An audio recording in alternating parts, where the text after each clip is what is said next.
All right, y'all. Let's get started then. Awesome. Okay.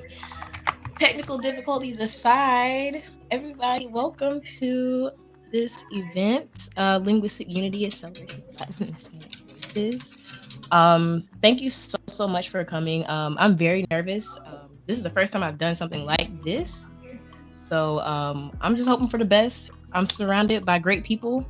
I've had the pleasure of meeting most of them at TwitchCon, and some I've already met just during my streaming journey. Okay. So, yeah, welcome in everybody. We have just a few things planned tonight, and we're gonna keep it moving. So, I'm gonna put this here. So we're gonna do introductions. Okay. You don't have to go in order, but if you want to go in order to make it easy, that's fine. That's perfectly fine. We have Zoo up first. So.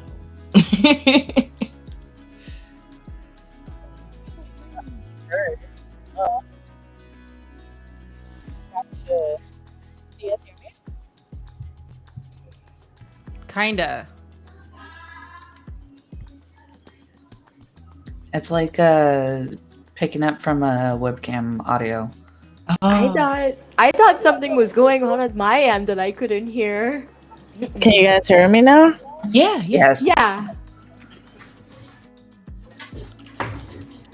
Okay. Okay. If I need to turn Mine is coming out double, but I'm gonna do it anyways. You're good. You're good. Okay, so I'm Sun Nebula.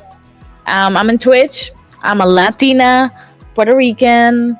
I speak Spanish, English, bilingual, and I'm super excited for this linguistic unity, Latin Hispanic voices, and meeting all these amazing creators in the building. So here we are. You can find me as Sun Nebula in Twitch and Sulila Boy in Instagram. So pass it to the next one. We got Sweetie up next. Oh shit. Hi. Hi. My name is the Hello Sweetie. I go by Sweetie. I am a Mexican Indigenous, and I'm plus size. I've been streaming for going on 4 years now, and I'm just kind of doing my thing because I do this while my kids are at school, and yeah, this is I kind of do this full time now. So hi everybody. I'm just like Karma. And everybody calls me Karma. Dominicana, if that didn't give it away. And I don't know. Excited for. Thank you, Anka, for putting this together. Excited for to see how all of this goes. And you guys can find me under Just Like Karma on Twitter and on Twitch as well. Hi, Hero. Hello. Kind of nervous, but my name is Rudabanga. I go by Ruda or Rudy. It doesn't matter. I am Mexican and Salvadorian. Currently live here in Memphis, Tennessee. Proud of being a Hispanic, so it's just I'm excited what tonight has in store for us. Learning. So that's pretty much it. Thanks for being here. Y'all had to convince him. He was like, bro, I don't know. It's all good though. You're doing just fine. You're good. All right, Pocky, you're next. Hi, I'm Pocky, everyone. I'm a high energy VTuber on Twitch. You can find me at twitch.tv/SweetPockyFlub. I am quite active on Twitter, which is also SweetPockyFlub. I also look like I can speak Spanish, but I am not. I don't understand Spanish at all. I wish I did. And that's pretty much it. Hey, I keep hearing that a lot about people who live in California. They're like, I look like I can, but they Exactly. Hey, it is what it is. But thank you so much for being here. So glad you could make it. Thank you. And thank you for putting this together. Yes, of course. I'm really excited. I'm so excited for this. So Can't wait for y'all to share all the good stuff with everybody. So let's see. And I hope I'm not saying your name wrong. Is it Miali? That's right. Okay, awesome. So I'm Miali Music. I go by Mimi. Most people call me Mimi. I am originally from France. I'm also Canadian. I live in Toronto. On stream, I sing songs and I play the guitar, take requests in French, English, in Spanish, Italian, Japanese, actually in 12 languages. And Wow. what else to say? Oh, fun fact, I was rooming with Pocky at TwitchCon. Oh, wow. Yeah, we Spoke a lot of were. languages. Oh no! Maybe this will work. Maybe this doesn't work. I don't know. Can anyone hear me? Nope. Yes, Yeah. we can hear you. Yes. Yep. Yes. Yeah, we can hear you It now, worked. Buff. I left and I came back. Hallelujah! Oh, yay. Okay, we fixed it. Okay. So, anyways, hi, hello, how are y'all? So y'all can call me Buffer Buffy. That's obviously my pseudonym. And I identify as your resident chaotic neutral Latina shield maiden from the state of Texas. I have a lot of different hobbies. And I have a very interesting nuance, and that both of my parents are fluent speakers, and I actually didn't learn until my 20s because that was part of my job working in retail, was learning how to deal with Mexican nationals. So I am of Mexican descent. Most of my family is descended from Durango, all the way to Guerrero, all the way up into North Mexico. And most of my family has lived in this part of Texas since before Texas was Texas, before Mexico was Mexico, and the US was the US.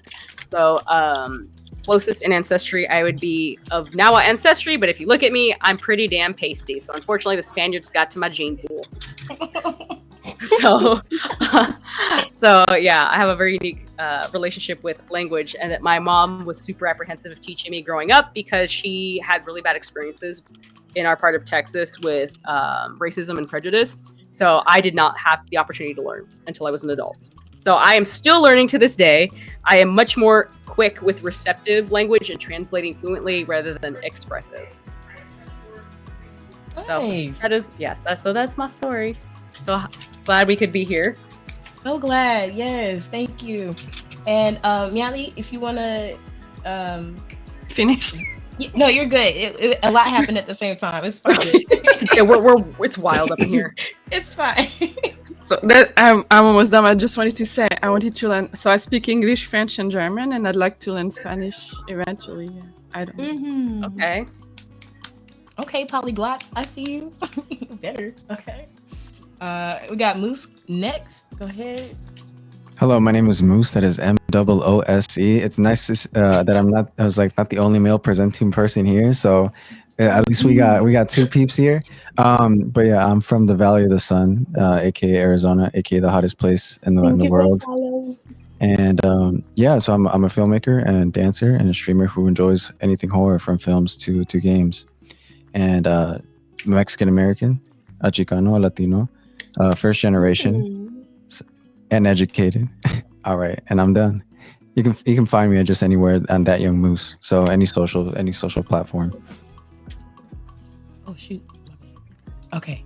Angie, you're next. And Lotus, I was in a rush. I did not put your name on this slide, so my apologies. I just realized. I'm gonna fix that right now. No, you're good. You're good. Let me fix that right now. But yeah, Angie, you're up next. Hi, I'm Angie, or Angie Noel on socials.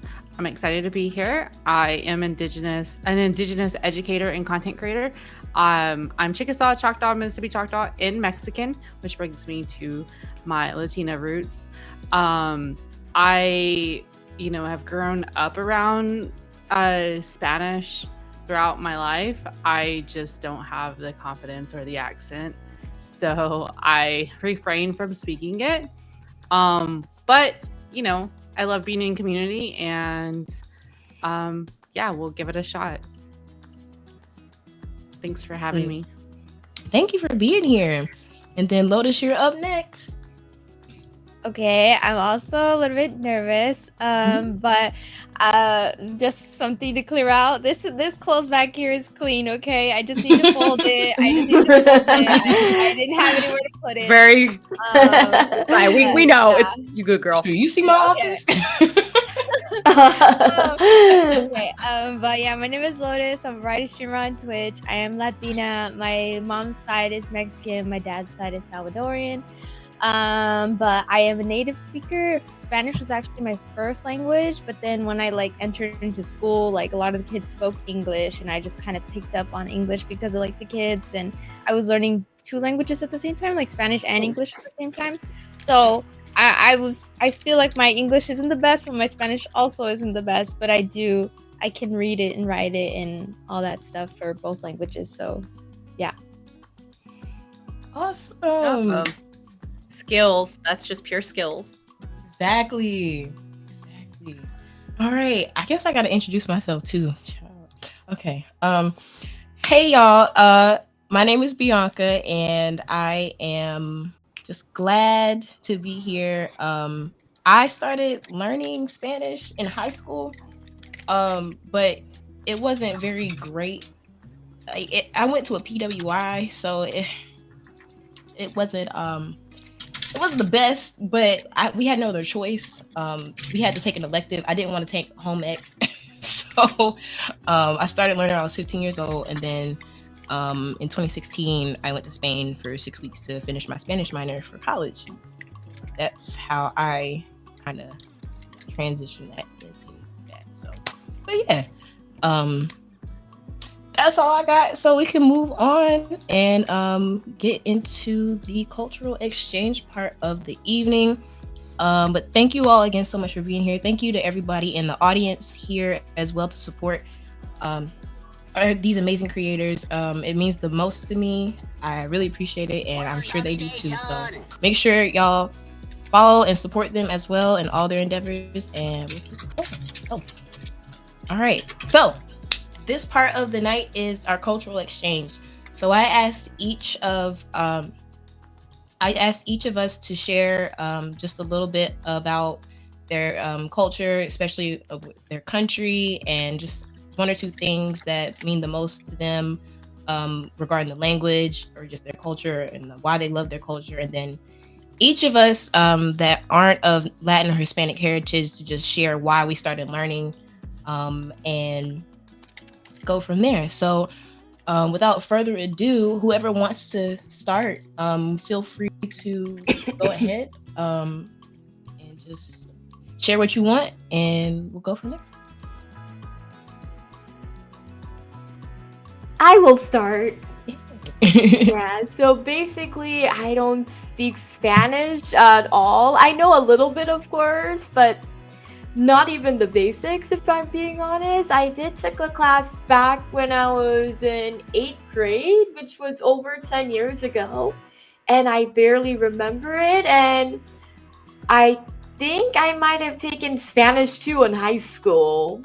But after that, I never really tried to learn it. I was just trying to get out of high school at the time. But now, I realize, oh man, I should have paid more attention. Yeah, no, I definitely feel that because it's very a lot of the world is the world is a big melting pot. So a lot of us come from different backgrounds, and it's very beneficial to know more than one language these days. So yeah, I get that. Oh my god, it's very hard.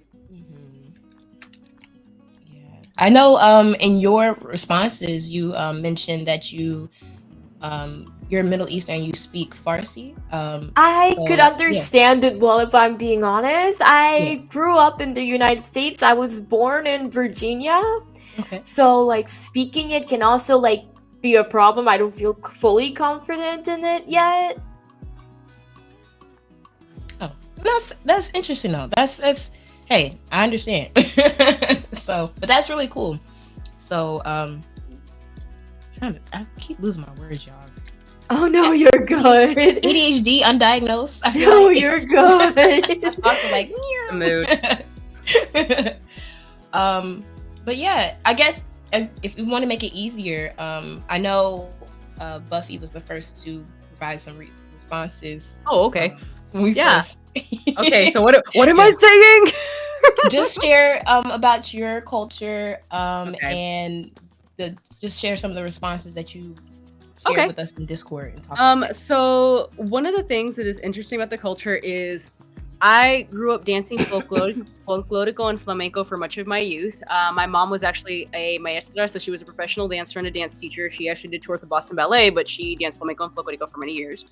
So I grew up dancing the same. And one of the things that I feel is very unique to my experience in the culture is, despite not speaking it fluently as a child, I was immersed in it in dance and all of the different regional dances. So for those of you who aren't Latina and don't really haven't really seen it, folklorico usually is identified by the state that folklorico dancers or the dances come from. So Veracruz looks very different from Durango or Chihuahua or Aguascalientes. Like, they all look different, and the costumes are all very different. So being in it, it's so interesting because as an adult, you can hear the difference in the music. The farther to the Yucatan you go, the further south, you're going to hear more string instruments, versus the more northern you go, you hear all of these brass and woodwinds, and you hear things from German and Czech influence, and the costumes reflect that.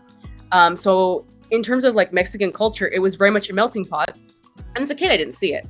But I think that's one of the most beautiful things is I got to grow up dancing and in the culture and experiencing passing these dances down. And these dances, you know, they come from hundreds of years, including one for the essentially the capital of Mexico. It is a preservation of pre-Columbian dances. All of us got to do it, no matter your skin tone.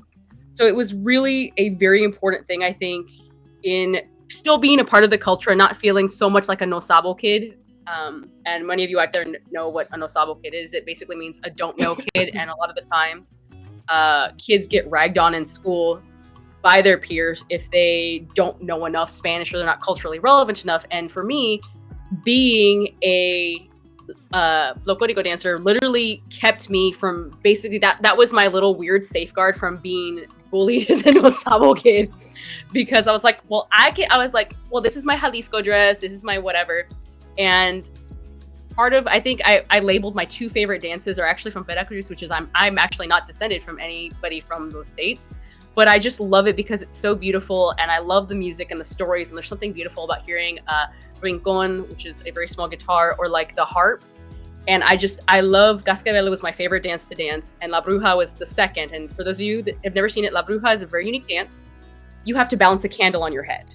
And it is usually, yes. Oh, wow. So it was a rite of passage as a folklorico dancer to be able to dance and not drop that thing, because it was actually on fire. Oh. Yeah. Yeah, that's a little dangerous. And so that was for the girls, and for the boys it was machetes, which means they would dance with actual machetes. Oh. So that is something I think is the most valuable, was my experience in dance growing up as a Latina here in Texas. Wow. You know, I just learned, TikTok teaches a lot. I just learned what no sabo was. Oh no. Oh my god. I was like, oh my god. Oh my god, yeah. I knew what you're talking about. But wow, yes. So you're saying, you said folklorico? Folklorico, yes. So that is Okay. the term it's like the overarching term for traditional Mexican dances from all of the states in Mexico. That's the overarching term. Like, so folkloric dance is essentially what it loosely translates to. Nice. That's so cool. Oh my gosh. Oh, listen, the candles and the machetes, bro. That sounds that I would like to see it. I'm gonna have to look up some YouTube videos. I'll send you some YouTube videos. Okay, cool. Yeah, because I really want to see. Okay, awesome. Nice. Awesome. Okay, thank you so much for sharing. You're welcome. Thank you. Looks like we have Karma up next. If you want to share what you shared with us. Okay. So I am a native speaker. I was born in Dominican Republic and I entered the States when I was 4. So I think growing up, I had a little bit more of the adverse when it comes to the no sabo kid, because it was more so, well, you were raised in the States, you haven't gone back. What do you know about your country? How can you sit there and be like so super proud of being Dominican when you haven't really participated in anything within the Dominican Republic? So there's that. However, some of the facts that I shared was that Santo Domingo, which is the capital, was founded in 1492, and it is one of the oldest colonial settlements in the Americas. Um, and in what was it?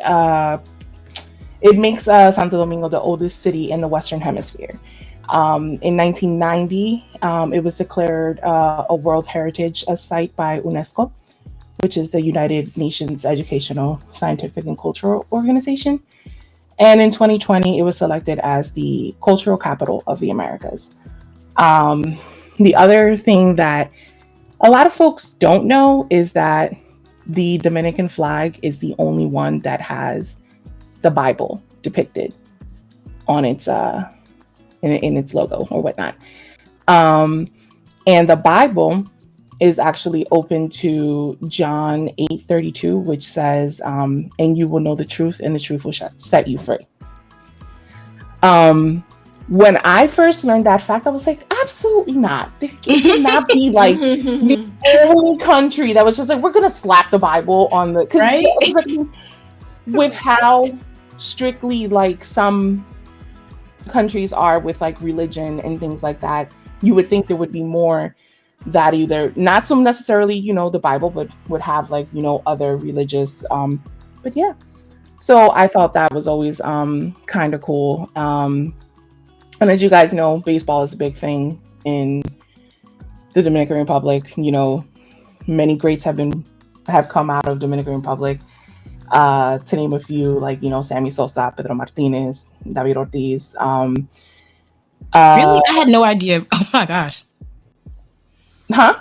I had no idea You had no idea that about like baseball being that. Oh yeah, it's Yeah. like practically like they eat and live and breathe the sport, like to the point that a lot of times when folks are going to be like, they're going to have a child, the first thing is just like, if it's a boy, va ser pelotero, they're going to be a baseball player. Like that's what it is. Like in Dominican Republic, you'll see like kids like running around playing baseball games with like sticks and rocks and things like that. And if I'm not mistaken, I think it's San Pedro de Macorís, which is one places in Dominican Republic where a lot of players have actually originated from. I don't know what else. Okay, so what else do we share? So I spoke a little bit about the Mirabal sisters, which were also known as La Mariposas, which were 4 sisters, but only 3 of them were directly involved in opposing the dictatorship by Rafael Trujillo.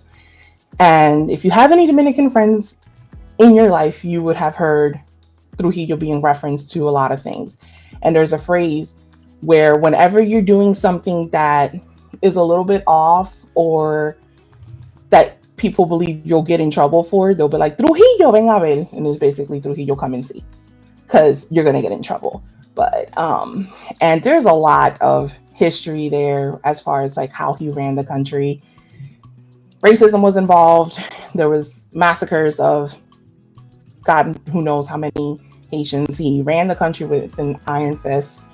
He, to the point that he even like one of the reasons why one of the sisters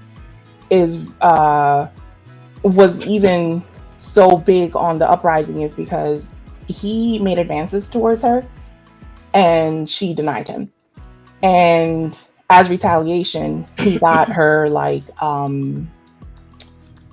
her scholarships and things pulled from the university that she was attending and things like that.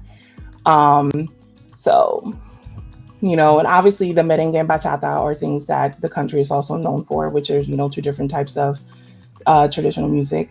My favorite, one of my favorite singers growing up was Anthony Santos, which is more so because I grew up listening to him since I was a kid. My dad has always been a big fan of his. I've seen him in concert twice.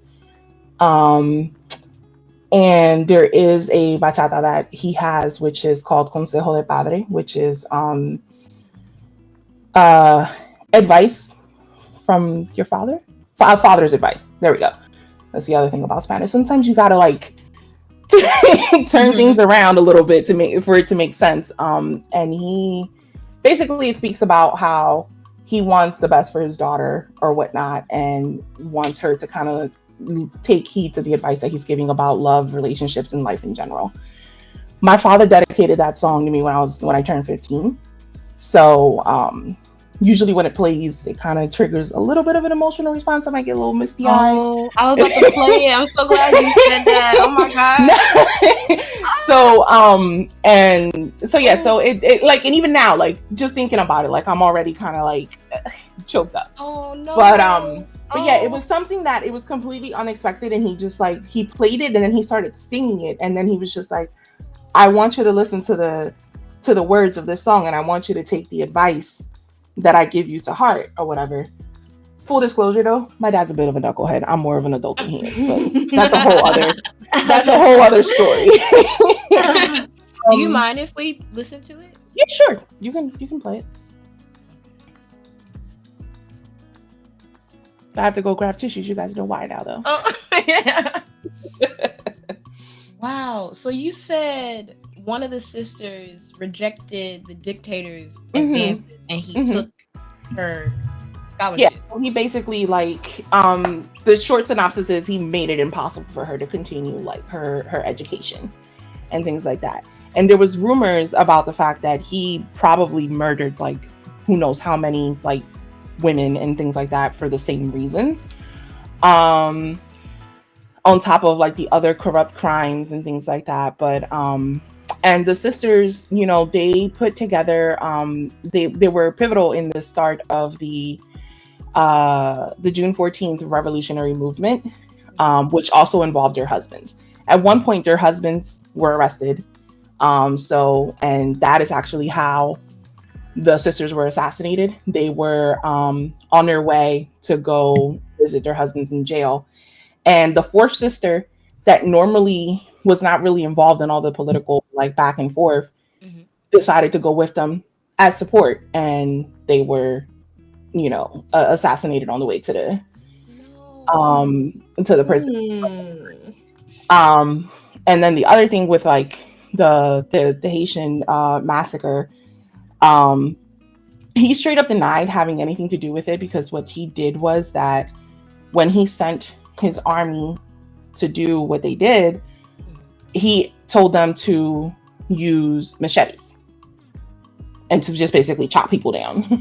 So, and when there was an investigation about what had happened, he straight up basically was just like, well, it couldn't have been my people because my people use guns instead.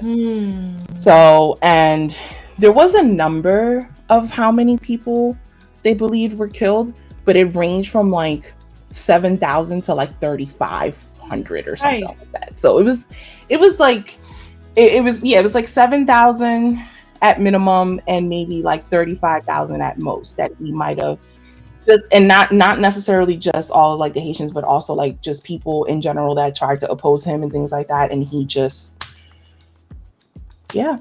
and you have some people that still believe that era was a good era in the Dominican Republic, and obviously you have other people that are like, no, it wasn't.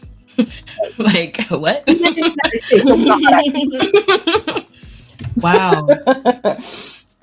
You know what?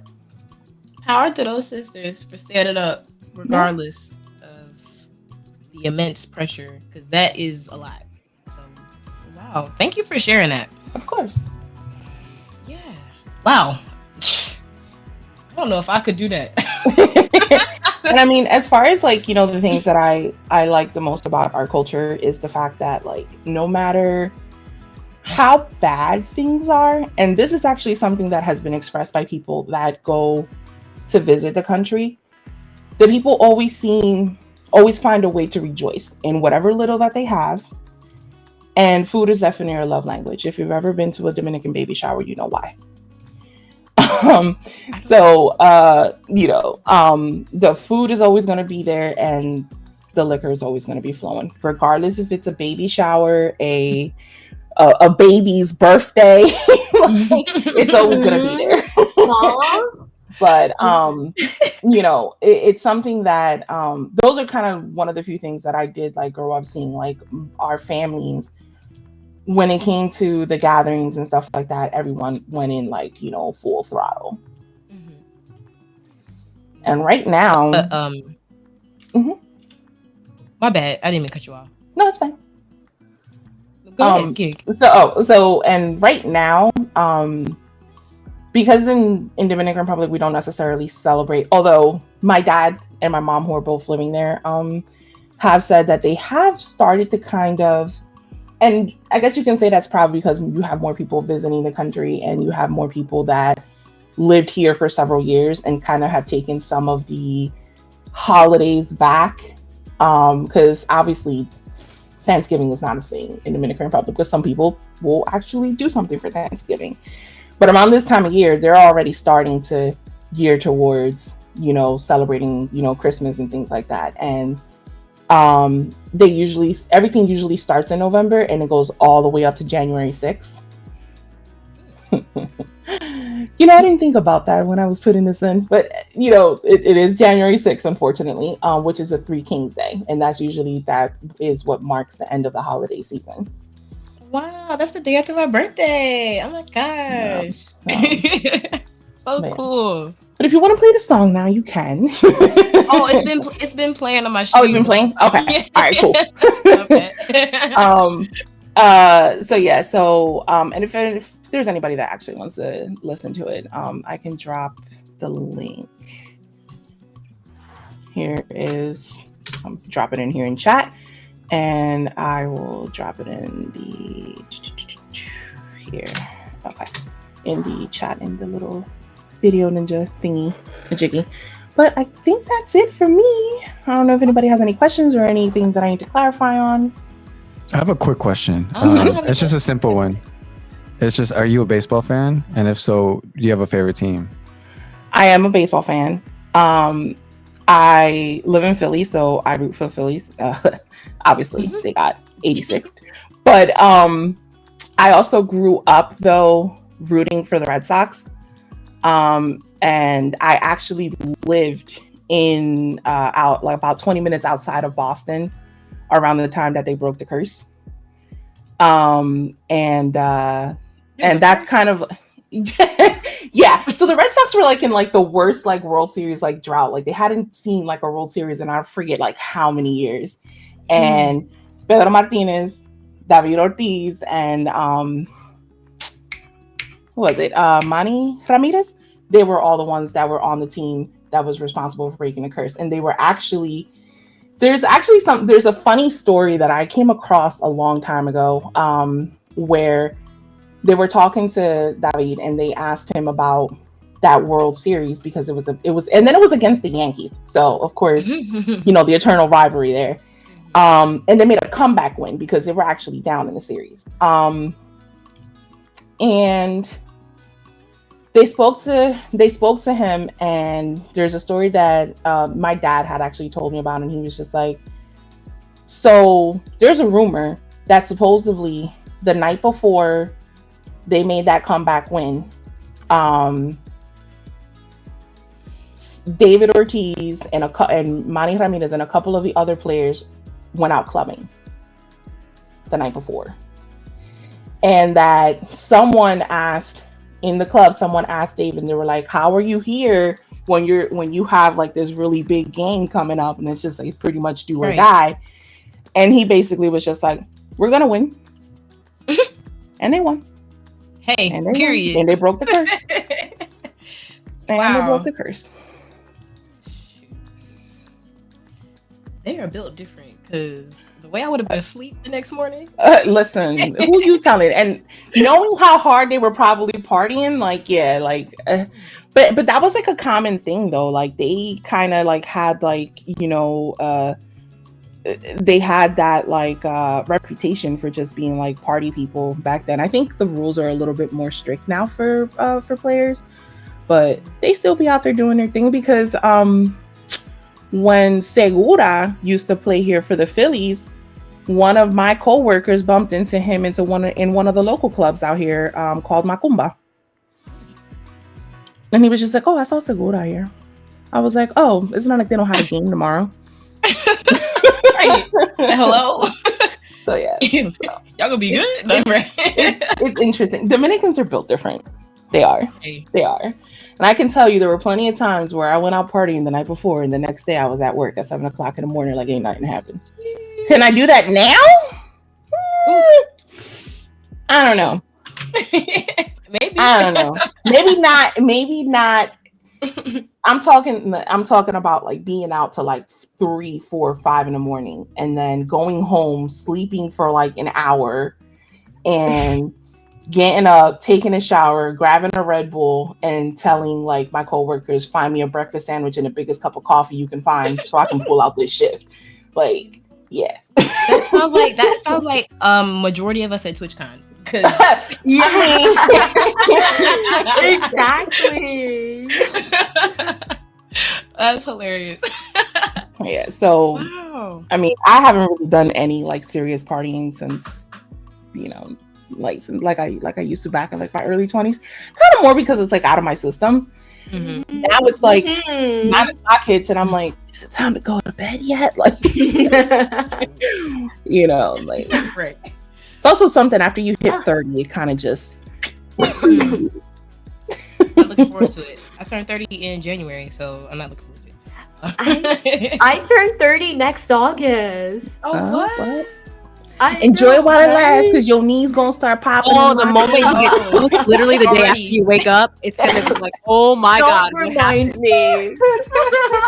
Your knees gonna start popping and locking. You gonna like move, like, you know, go to move off the couch and suddenly your back cracks. Yes, like yes. No All lie. that stuff is true. No, already happened. I still have 10 more months. I had a client and I asked her, she's like, I pulled my back, and I'm like, you're 30, she's 31, and I'm like, what do you mean you pulled your back? And I said, what did you do? She goes, I stood up and took a step, and I'm like, are you kidding me? Literally. 31 is super young still. Yeah, I don't know. I can't. You know, stuff happens. That is young. I mean, I'm closer to 40 now, so it's only gotten worse, but here we are. You're still young. Exactly. I may be like maybe mentally and in like certain things that I do, but the body and continence just like so yeah. Nah, boo. Nah. Yeah, you trying to do Sit that? down. You can't do that. No. Oh my god. All right. Thank you so much. That listen, I wish like freaking America wasn't so America. Y'all know what I'm trying to say? Like yeah. Oh yeah. Absolutely. Say it. Say it louder. Just let it out. You know. It's real ghetto here. But yeah. But what do you mean by that? Because you know everyone says like Mexico is so dangerous and everything like that too. And it's not. I've been to Mexico. It's not like the Latin American countries. Yeah, they're because they're all run by the cartels, of course. Like, you know, literally everyone is a drug dealer. Exactly. Yeah. Anybody can be dangerous. You know, like it's like this. the American government. Exactly, the American government. Literally, it's like as long as you're not stupid and use common sense and don't go sketchy. Like you wouldn't go to sketchy places in LA or Philly, would you? So why the hell are you doing there? Right. Exactly. Yeah. Wow. Right. So we can keep things moving. I see Zoo is up next. So if you want to share some things about yourself and what you shared with us. Of course. Can you guys hear me? Yeah. I still hear myself. I don't know why, but let's do this. Basically, I put some of the answers here in the Discord about some of the questions, and I'm super excited to be here and listening all this because, hey, mi hermana Dominican, we basically similar in so many ways that you just mentioned. So I'm like, am I gonna repeat it? So because, you know, Dominican Republic, Puerto Rico, geographically, like speaking, if you guys, I love history, by the way, geography. So message me if you guys want to have a long conversation. But basically, when back in the 1492, they were Spain basically got through us. They stopped in Dominican Republic, Puerto Rico, so that's why we have so many similar traditions, so many similar like things and food and music and the passion for baseball. Like so many things that we have in common that you can tell. But a couple of things from Puerto Rico that I wanted to share because I want to like basically show the people that it's something that you don't know specifically from Puerto Rico. So I'm actually from the island. So I was born and raised in Humacao, Puerto Rico. That's basically on the east of Puerto Rico, 45 minutes from San Juan. I actually moved to the States about 4 years ago. In Puerto Rico, you are raised learning English. So I'm one of the lucky ones that I put attention to the class and learn the language to be fully bilingual. Yeah, because there's cases, guys, like there's basically like my friends that they didn't want to put attention to the class and they still struggle with English. So it's more of a choice, to be honest, when you're being a student and like growing up with two languages. And also because I think that's kind of weird, right, that you are being growing up raised with two languages. Like oh my god, I gotta learn Spanish and grammar for Spanish, and I gotta learn grammar for English. So that's one of the good but challenging things of like being in Puerto Rico. Basically, one of the things I want to say is that Puerto Rico is specifically translate to rich port. The name of rich port means because when Spanish came into the island, it was basically abundance of gold when the Spanish and Spaniards came in. So that's what they came in for the island for. One of the basically people that are on the island, like indigenous from Puerto Rico, they're called Tainos. And it's kind of nice that I recently, like a year ago, did like one of those ancestry tests. And you can tell from my super afro curly hair, by the way, I have it all in here, that I definitely have a lot of ancestors from Africa. So I do have like from six different civilizations of Africa. But I'm basically also like Taina. Obviously, those tests, they can be pretty base general depending on DNA and stuff like that. But I always knew it because you can tell. And Puerto Rico comes from predominant Tainos, African, and Spanish. So basically, those three races as the predominant, but everybody came through Puerto Rico. Like I'm telling you, everybody. My dad's, for example, last name is from France. Wow. And I'm not French. So I'm talking about there's so many people that passed through the island that has given us what we have today. The diversity of like basically race, skin color. Like the island, when you come in, you're not gonna see like one skin color. That's what I love about my island, is that you come in, you're just a person. For me, that was a big impact when I came to the States, because they told me you gotta, I don't know if it's a positive or a negative comment, but I have to say it. Like when I came here, they told me you gotta label yourself. You gotta be something when you present yourself. When in the island, I never had to do that. Like I never had to come in and be like, hi, I'm a Latina from Puerto Rico and this is no, you just come in and you say, okay, what we doing today? What we having lunch? And it's kind of different, the feels of cultures, but at the same time it's interesting. And I understand because history, one of my favorite things, like history speaks by itself, right?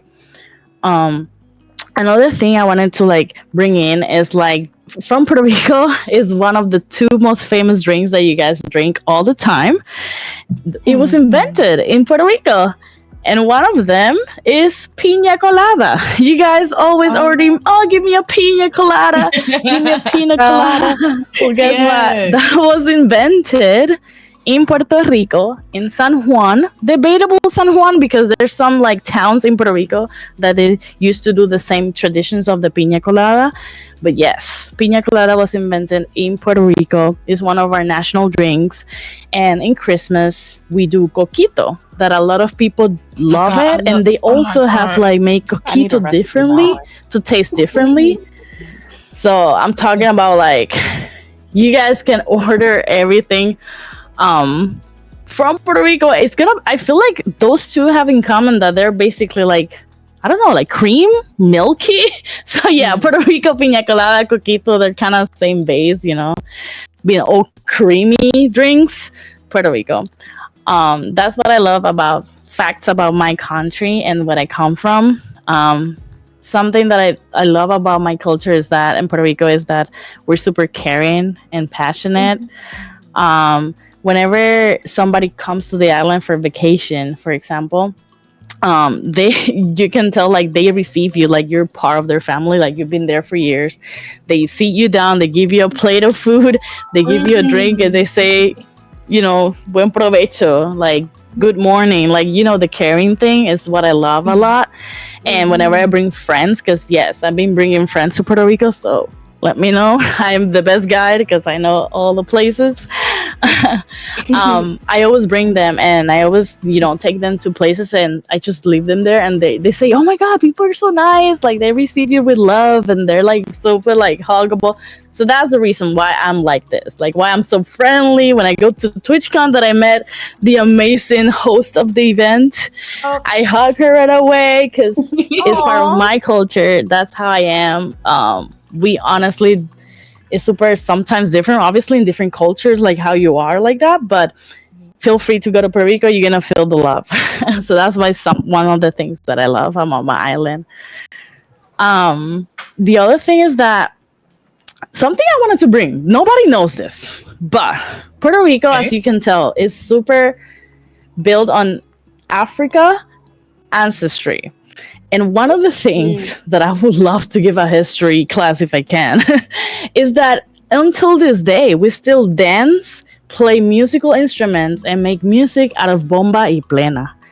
That's a full genre that is basically based on Africa, kind of like rhythm and music. And forever, like when I'm telling you guys in school, one of the things you gotta celebrate when you're in Puerto Rico schools is to dress up as a bomba plena. So the formal dress of this traditional and folklore music is white dresses for the women's, a white thing like covering your hair and like afro, and a white top, and you dance it like bomba plena. So that's why I put it as a fun fact, because nobody knows this, because we are known for reggaeton, salsa, but reggaeton comes from bomba y plena.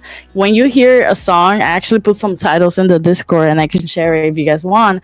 When you hear these traditional songs, you hear the boom paka pa, puka boom paka pa, puka boom paka pa.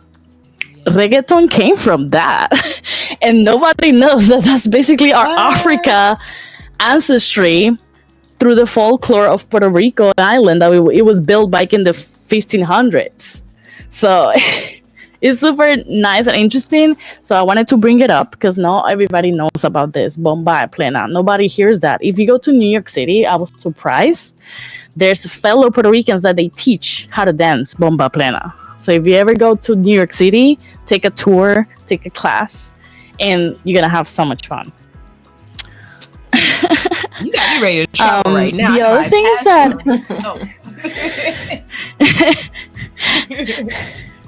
so the other things I have here is basically that, people that you have known as my fellow Dominican hermana here mentioned, we're super passionate about baseball as well. So one of my people that is super important for me since I was growing up, it was Roberto Clemente, one of the most famous like baseball players, but he sadly, unfortunately, he passed away back in 1972.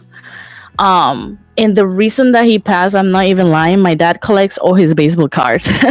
So yes, I have a treasure at home. I should check the price for that. But he collect all his baseball cards. He collect all like the albums of Roberto Clemente. So when I was in high school, I presented this because I will cry talking about this guy. He was a baseball player. He was passionate about baseball to the level that the major leagues let him go to the Pittsburgh Pirates. And I'm talking about, the 1970s, 60s.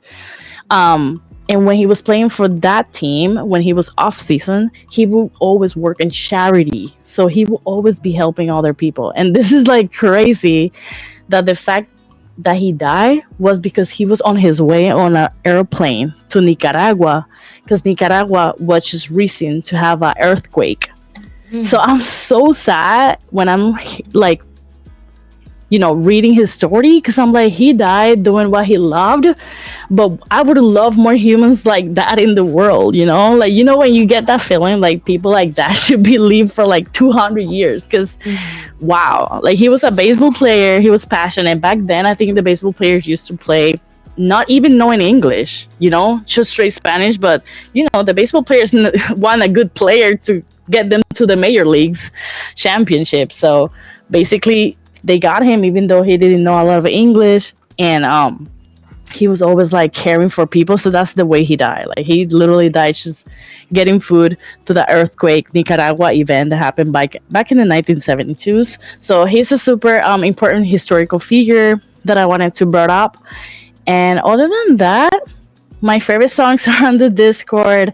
One of them is called Preciosa by Mark Anthony. Mark Anthony is one of our famous musicians, but Preciosa is a super beautiful song about, he's describing the island actually. So if you're learning Spanish, you should definitely hear that song.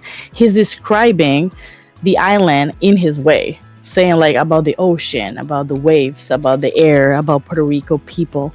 So like it's really good, that song. And the other song is about Bomba en Plena, so you guys can know what I'm talking about, our original like folklore music in Puerto Rico.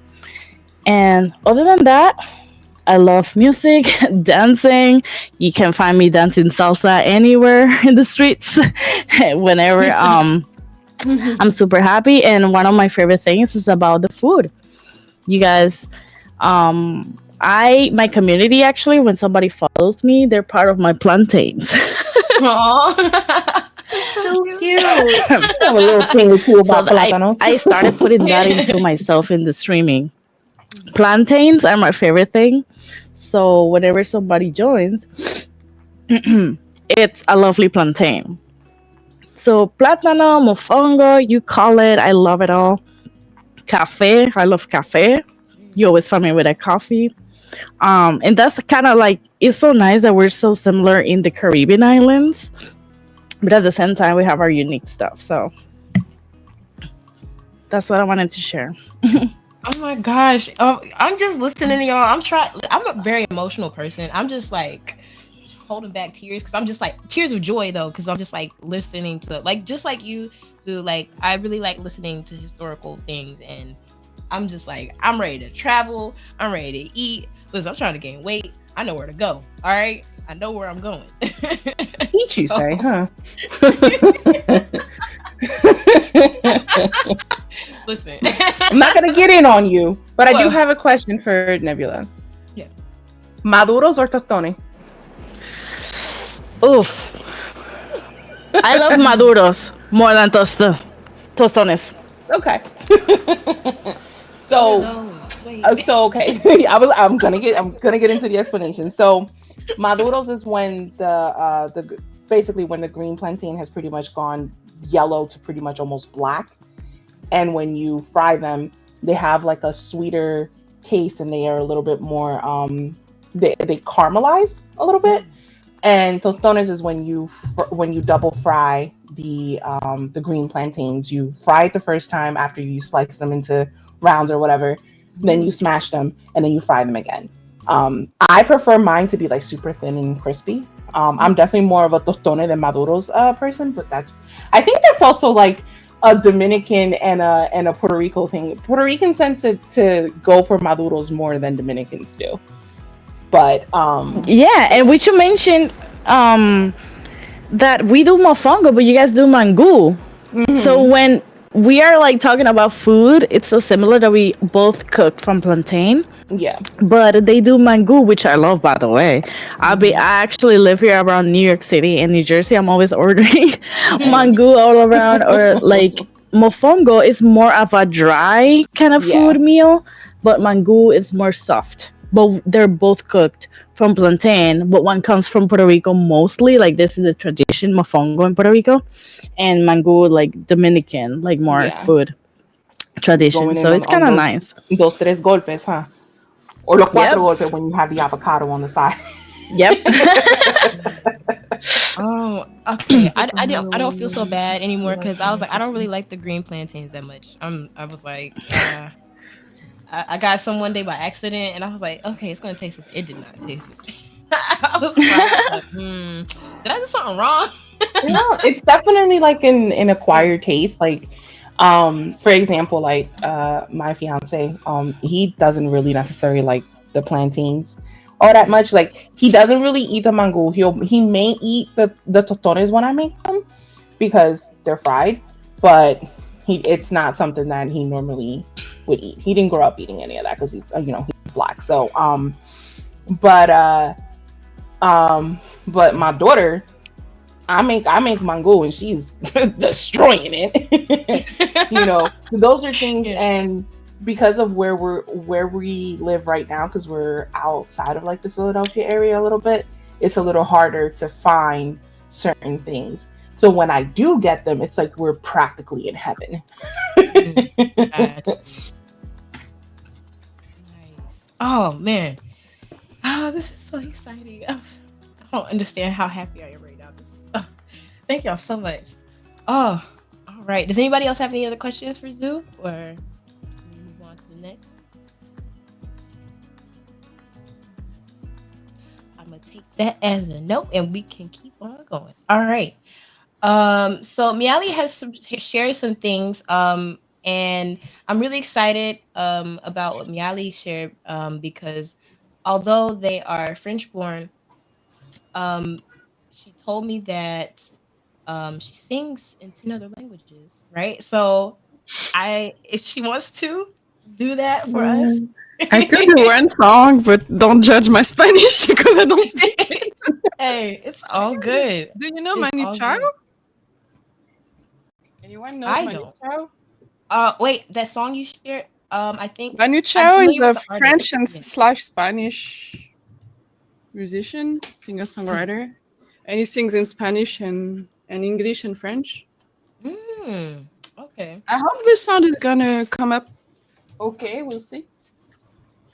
Hey, let's try. Let's see what happens. Thank you so much for doing this. I'm so excited. I know we was gonna get a concert. I don't have Oh my god, concert Spanish culture time! because I'm not from Spanish heritage, but I do other things.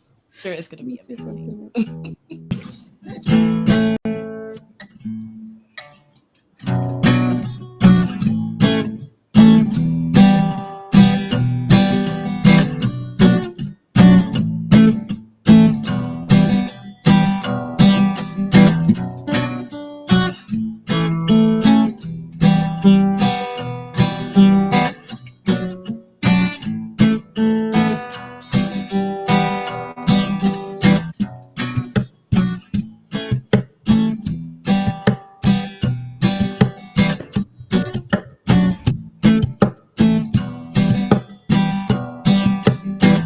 Is the sound okay, by the way? I didn't Yeah, it record. sounds great. It's So good. wonderful. Didn't press. We're good. We're good.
You can dance. You dance dancer. We're grooving. We're grooving on stream. I promise. Where's Yeah, I was gonna say, where's Buff at? Can't all see right me, but now. I'm dancing.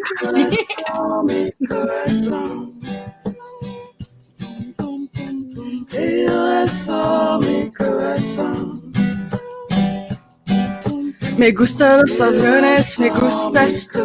Me gusta viajar, me gustas tú.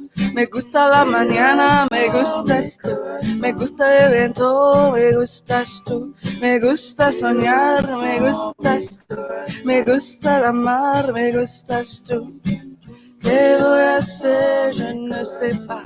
¿Qué voy a hacer? Je ne sais plus.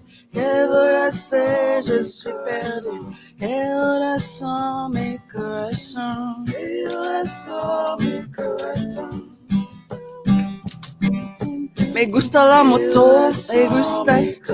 Me gusta correr, me gustas tú. Me gusta la uva, me gustas tú. Me gusta beber, me gustas tú. Me gusta colombiana, me gustas tú. Me gusta la noche. ¿Qué voy a hacer? Je ne sais pas. ¿Qué voy a hacer? Je ne sais plus. ¿Qué voy a hacer? Je suis perdu. ¿Qué corazón, mi corazón? ¿Qué corazón, mi corazón? ¿Qué corazón, mi corazón? ¿Qué corazón, mi corazón? Me gusta la cena, me gustas tú. Me gusta la vecina, me gustas. Basically, all things we like, guys. Vecina, me gustas tú. Me gusta caminar. Me gusta la guitarra, me gustas tú. Me gusta el reggae, me gustas tú. ¿Qué voy a hacer? Je ne sais pas. ¿Qué voy a hacer? Je ne sais plus. ¿Qué voy a hacer? Je suis perdu. ¿Qué corazón, mi corazón? ¿Qué corazón, mi Welcome to Cultural Exchange, my friends. corazón, mi corazón? Me gusta la canela, me gustas tú. Me gusta el fuego, me gustas tú. Me gusta menear, me gustas tú. Me gusta la coruña, me gustas tú. Me gusta malasaña, me gustas tú. Me gusta la castaña, me gustas tú. ¿Qué voy a hacer? Je ne sais pas. ¿Qué voy a hacer? Je ne sais plus. ¿Qué voy a hacer? Je suis perdu. ¿Qué corazón, mi corazón? ¿Qué voy a hacer? Je ne sais pas. ¿Qué voy a hacer? Je ne sais plus. ¿Qué voy a hacer? Je suis perdu. ¿Qué corazón, mi corazón? ¿Qué corazón, mi corazón? ¿Qué corazón, mi corazón? A la pin, a la pan, a la pin bom bam. A la pin, a la pan, a la pin bom bam. Obradi, obrada, obradida da. A la pin, a la pan, a la pin bom bam. Mi corazón, mi corazón. Mi corazón, mi corazón. Mi corazón, mi corazón. Mi corazón, mi corazón. Mi corazón, mi corazón. Oh my gosh. Oh my god. Dang. Oh my god. Like 10 out of 10, 100 out of 10. That was so good. And I I was over understood here like singing a along, majority just of that. jamming. And nobody told me I was not muted. I'm gonna go throw my stuff now, okay? I was dancing. I'm glad the sound was okay because you never know. Good. It was amazing. No, okay, Yeah. it was amazing. It was wonderful. The loop, I was like, oh my god, she's doing a loop. It's amazing. Holy shit, this is remarkable. It's Sorry, I so had no idea that I did that. amazing. No. I was like, oh my god, look, she's doing a loop. It's so cool. thought I actually, my you husband watched next to me too. No. I don't speak Spanish, but I sing a few songs in Spanish. That I got is myself so a now, thanks. amazing. Oh my gosh. Whew. Wow. I am blown away. Wow. Oh my gosh. Listen, I'm speechless. I don't know what to say. Listen. This is amazing. You know? Wow. Oh my gosh. So Miali is definitely, like they were saying, learning Spanish as well. So if you want to share how you started learning and why you started learning and how long you've been learning and what's been the most interesting experience so far of the learning process.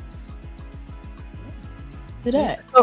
So because I'm French, Spanish is pretty easy to learn normally. Like there are lots of similarities. And I did spend like 4 months, a whole summer in Spain. I worked in Madrid for just the summer. And I never learned Spanish before, but after a while, I could already understand quite a lot after 4 months. And sadly, I didn't really pursue after, but I think I can learn it. And because I can read, like apparently I can read the lyrics and be able to kind of go by with whatever my intuition a little bit. I think it could be easy for me to learn. And I had a roommate actually from Chile when I was in Madrid, and I was really immersed in the Spanish-speaking culture, and that was fun. Actually, that's how I learned, because at work I was just speaking in English mostly and French. And I mean, also in France, like there's lots of Spanish music that is very popular. Like we had Julio Iglesias, Gypsy Kings, Ricky Martin, all this everybody knows. You know the song, even if you don't understand, you just sing along. And I don't know, it's like you're in it without even realizing it. So it's more after you think about it, like all the songs. I know so many songs in Spanish, and I hope I can learn. That's my goal. To learn another language, and yeah, I think that's about what I can say right now. Unless you have any questions. No. Just about Manu Chao, I'm surprised. I don't know if you know him or not, because I think he lives in France. So I mean, he's been traveling around, but he's very popular in France because he's half French, half Spanish, or something like that. And so all these songs are super popular in France, and he mixes a lot of English, French, Spanish in his songs, depending. Like I have heard this song before. I did not know he was half French. So that's something new. So my other question for you would be, what made you get into music? That was when I was a child. I was 6 years old, and my mom asked me, "What do you want to do when you're not at school? Do you want to do judo or ballet?" I said, "Music."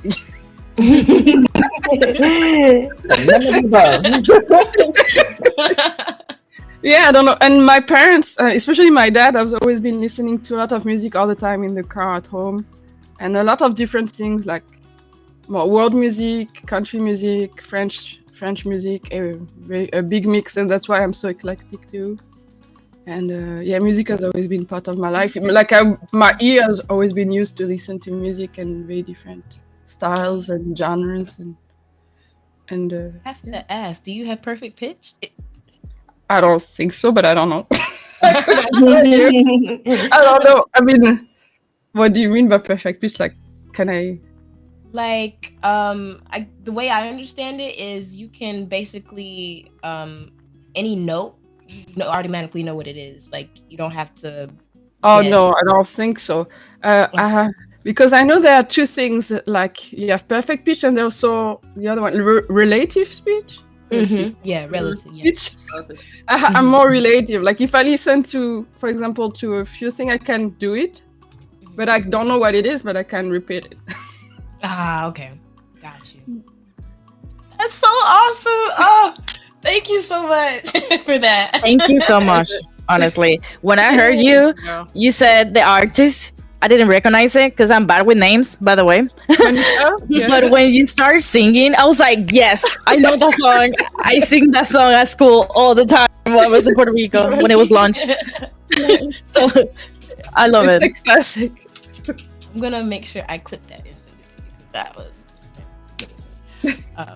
But yeah, all right. Next up, we got Moose. Hello. So that's an awesome song. Fun fact: I think that song was used in a movie called Once Upon a Time in Mexico. That's where I've heard it before, and then I've just this song was so familiar to me.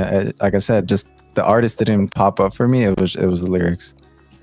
So that right off the bat. I'm glad I picked this song. Yeah. So it's a good song. It's a good song. So yeah, my name is Moose. Like I said, Mexican American. I was born and raised in Arizona. And I always say first gen because so my parents came down from Mexico. So a lot of the things I've done here have been the guinea pig. So first of everything. First to not first to graduate high school. Like my mom was graduated high school, but here did it all.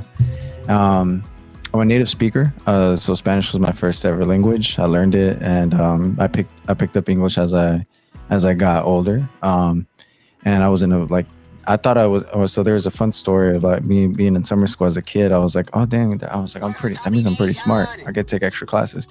Little did I know, I was just in ELO classes. So I was just learning. I was learning some more Spanish because I was like just learning more English. But it got better over time.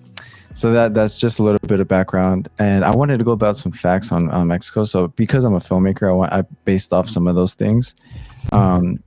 Because some of the facts are very simple. We all know tequila is a part of like Mexico and very much used as a form of like specialty drink for anyone or a dangerous drink.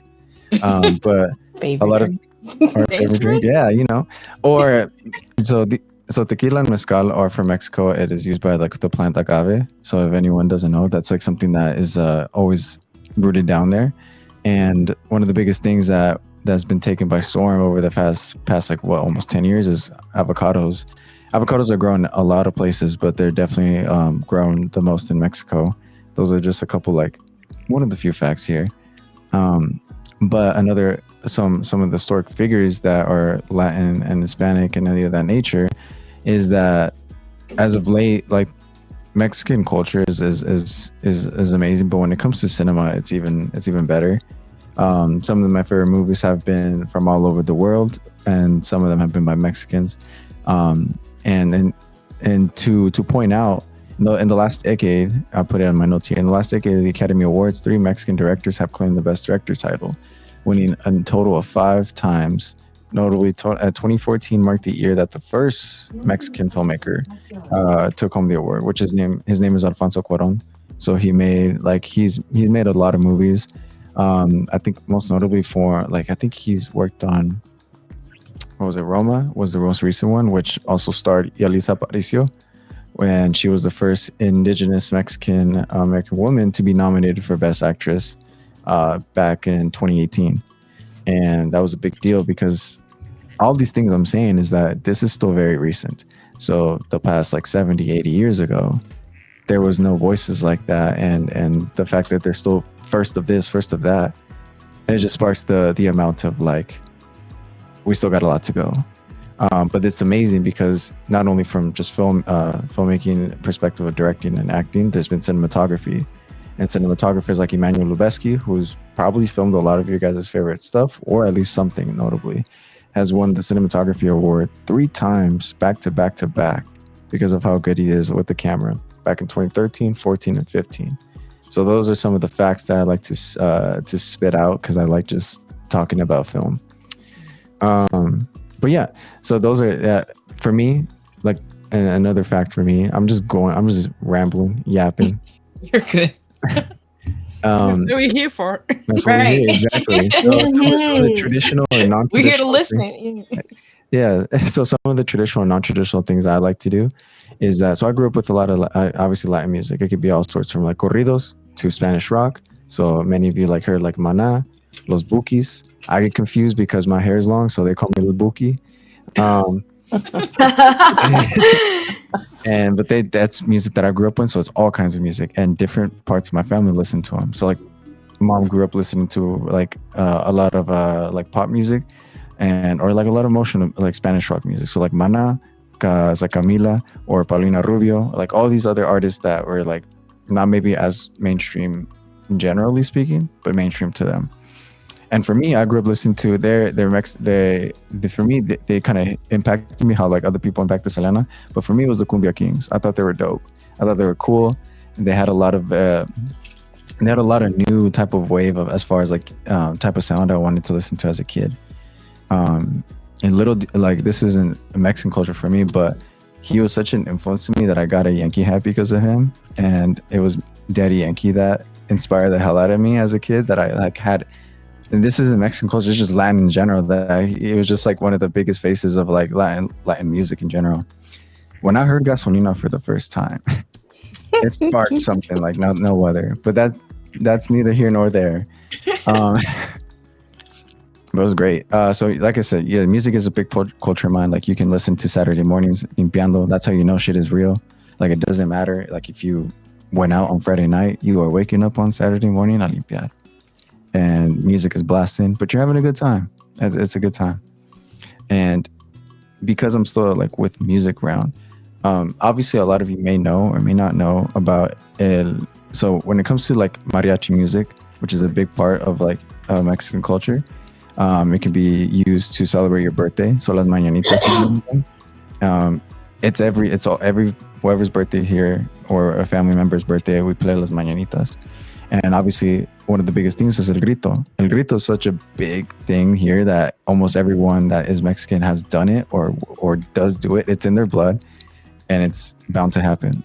Like it's just part of it. But it's such an important part of like a way to express yourself of how you feel in a song, whether you're drunk, whether you're sober, whether you're just feeling the music in that moment. So that's el grito. A lot of people know that, and people try to like do it as well. And I always like encourage it because I think it's fun. I think it's a fun way to just let loose.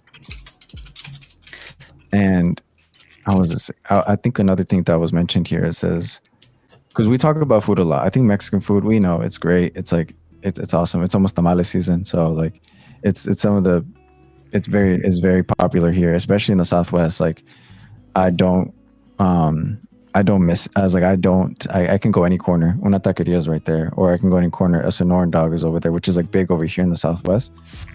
So food here is big. I was like I don't want to talk about it too much, but I know it's huge. What I did want to talk about is like the idea is like of Mexicans and how in general basis, like when people who aren't Latino like talk about like just Latinos in general, they kind of formulated like how other people talk about like Asians. If it's Asians, they say it's just Chinese people. Mexicans are usually like what are you, Mexican? And that's usually used as like a topic of just generalizing what is Latin culture, and because they don't know some other parts of culture. They don't know that maybe Honduras exists. They don't know that Argentina exists. It's like they don't know that like other parts of like this world encapsulate what like Latin culture is. They just generalize and just throw like whatever like Mexican culture, which is not. It's great. I mean, it's great being like like everyone just knows us as Mexican, but no, you got to represent of where you're actually from. And just heard Discord. When it comes like for me, I think death has always been a topic of discussion since we were very young, at least for my family. And Dia de los Muertos is a pretty big holiday that's coming up. And when it comes to death, it's something. Sometimes it's like it could be a little bit taboo. It could be hard to talk about. It could be hard to express yourself when it comes to that. So, in order for me, like growing up. In my Spanish class during high school, we like worked on. I was like, we made like an ofrenda. We worked on some like a school project together to celebrate life of others who have passed, whether it could be a friend or a loved one or just someone you didn't know but deserves to be like celebrated. I think that's how you keep the name going. I mean, it's in movies, but it's like that's how you keep the spirit alive. That's how like those conversations are built, and that's how like you continue honoring that person's legacy. And just as my friend over here was talking about Roberto Clemente, that's how people recognize him. It's just important to like continue celebrating that person, because you never know, maybe their name could be gone because people don't talk about it a lot, and that does happen.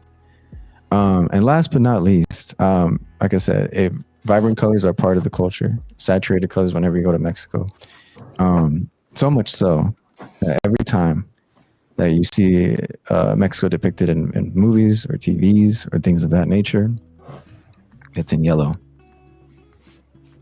it's not. It shouldn't be, but it is. It's like whenever you just slap a yellow filter and it's there. So next time you see like a Breaking Bad episode, notice that when they're in Mexico, it is just yellow, and it's in a lot of films like Saw and like other stuff like that. Those are the recent ones I've seen where they depict that.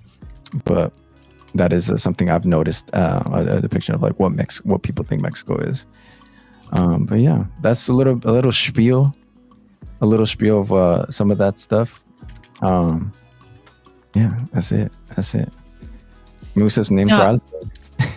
Man, I was trying to think. I had a question for you. But while I think of that, may have an answer. Hey, I forgot the question. So, what I was gonna say was, I really appreciate how you guys don't shy away from death.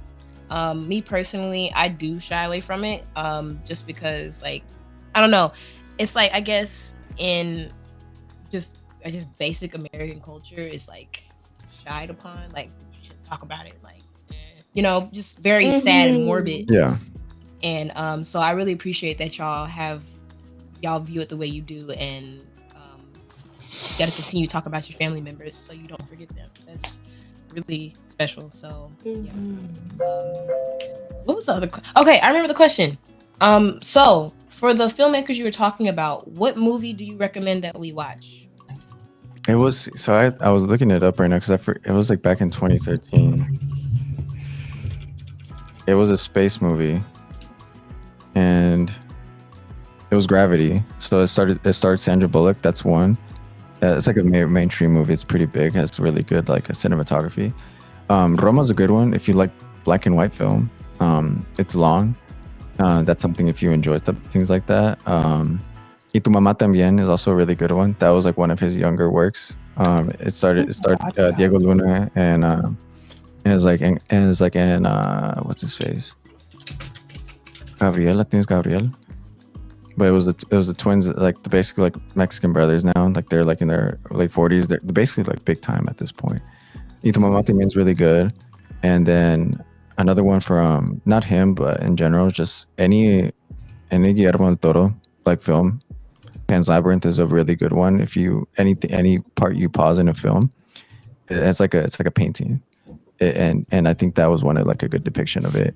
So he really and that's so it's unique about Guillermo del Toro. Like he has like such a unique part of his filmmaking process because he focuses on horror and monsters and a lot of mythical creatures, and I think that's what's really cool about him. And he's able to express it in many different ways. But obviously, like he also won one because I think it was Below Sea of Water. And then Alejandro Inarritu is the one who won like back-to-back directors for The Revenant and Birdman. And he was working up his way up until that point. So those are some of that I recommend. There's a lot of younger filmmakers now. I think Robert Rodriguez was one of the few ones that is a Mexican American from Texas. He started out with like a 60 millimeter camera, and his story was great because he started back he was 23 years old. He did like a bunch of drug tests in order to get paid, and that's how he funded his film. And that film got him to Sundance, and it got him to fund his like second film. And he worked with like other big time directors at this point, and he's the one responsible for Spy Kids. What? Yeah. Wow. Okay, cool. Did you tell me that in TwitchCon? I feel like I don't think so. Maybe. I don't think so. I don't know. It was like there was a lot of people we all talked to, so I don't remember all the there was. Okay. Wow. Does anybody have other questions for Moose? And my favorite team is the Diamondbacks.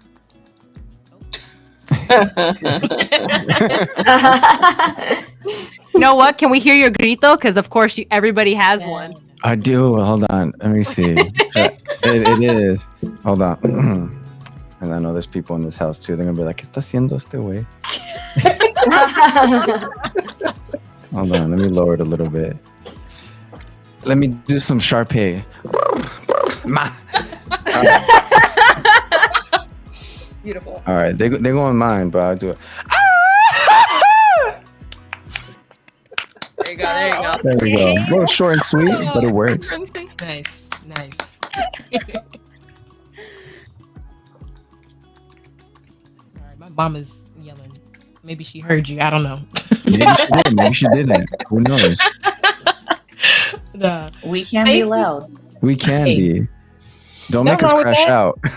Oh, no. Oh gosh. Thank you so much for sharing, Moose. Really, Of course. really. I'm gonna watch some of those movies because I need something else to watch. These K dramas have been wearing me out, y'all. I swear. Oh my god, K-dramas. Oh God. The last one I watched was so traumatic. I need a refresher, okay? But yeah. So we got Angie up next. Okay, hi. Yeah, I'm Angie. So I said my tribal nations and that I'm Mexican as well. So my dad came over here from Mexico to the States whenever he was like a older teen.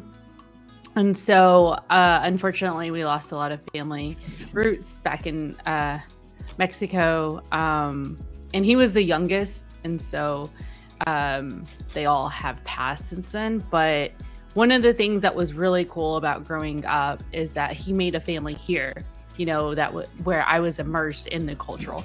And I think somebody mentioned like a quinceañera, that they had one or whatever. And I was so sad that I never got to have one because it just it didn't play out. I know it sucks, but I attended so many because all my friends, you know, had them.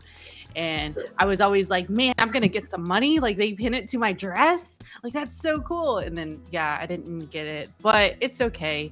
But I was so immersed in it. You know, I loved it. It's you know, it was just so vibrant. The dances, you know, we would go to the Mexican dances that are like town put on or whatever. And then I remember, you know, the backyard gatherings and hanging out with my dad's friends and then their kids. And so just always exposed to it. But like I mentioned, I don't speak Spanish. I mean, like even right now, I was like, you know what? I'm just going to say it. But then I get very nervous because I'm not going to lie. Listen, I did speak it a lot. And then whenever I worked in a high school with predominantly like Latin like students that were middle school and high school, they were like, Miss, you know, so and so, you sound like a white girl when you speak. And I'm like, oh my god, okay, well, you know what, I'm done. But the parents were really, you know, very supportive of me trying, and obviously like that barrier or that language barrier, they were just like, oh, you're trying to speak to me, because you know, like they would ask about their students or ask something, and that's all they knew. So we had a couple of translators, but you know, I'd try to speak to them. And so even like my children, you know, they've been exposed to like bilingual schools and everything like that. But you know, you have to really immerse yourself in it, and then you have to like be confident. Like I said, I'm not confident in having an accent or whatever, so I just don't really do it a lot. But I do know quite a bit and everything. So I just hope that I can break out of that like a little shell. I was in grad school, so I just finished my master's in May. So I was too consumed with Latino masters with or a Latina with a master's degree, because we only have like, oh gosh, it's like 5% or something like that. So so I hope to like maybe get back into it or whatever. But my brain was consumed with all of that stuff. But one of the things too is that learning that, you know, obviously Spanish isn't the primary, like the language of all of the vibrant tribal communities that were in Mexico. Like that's one thing that I hate, that I don't know like where my roots originated down there, because I would love to know that vibrant, you know, tribal community that my ancestors came from, as well as like the ones here in the United States, is, you know, like where my other tribal nations came from. So it that's kind of a little bit about like my experience with the language. Is that what you're, let's see, what else do you want me to cover? Is there anything else in particular, or was whatever that whatever you want to share from your responses. You don't have to share everything if you don't want to. It's totally up to you. Yeah, so like I said, the things that I love about our culture is just like even sitting here and just like, you know, being in community, especially whenever you're not like in community, like you mentioned a PWI, you know, which is, I don't know if people know that, but predominantly white institution. If you're, you know, in Oklahoma like me, and it's a very just built diff, that's all. But it's just very nice to be in community with you all, so I'll leave it with that. I relate to you when you said that you didn't feel the confidence in speaking the language. I tried to speak it one time when I was like years ago when I was earlier on learning, and I was told I sounded like a tourist, and it hurt my feelings, so I stopped. I was like, wow, like, what do you? Of course, I'm gonna sound like that, but you ain't gonna tell me. Dang. Yeah. I'm glad you relate, because it is, I mean, like I think I mentioned like during my Latin Heritage Month raid train slot, I said something about being a no sabo, you know, kid and stuff. But then when you really look at it, assimilation, that's another reason why I didn't learn Spanish, was because my mom and dad were like, no, you know, like you got to learn English because that's what, you know, obviously they speak in the schools.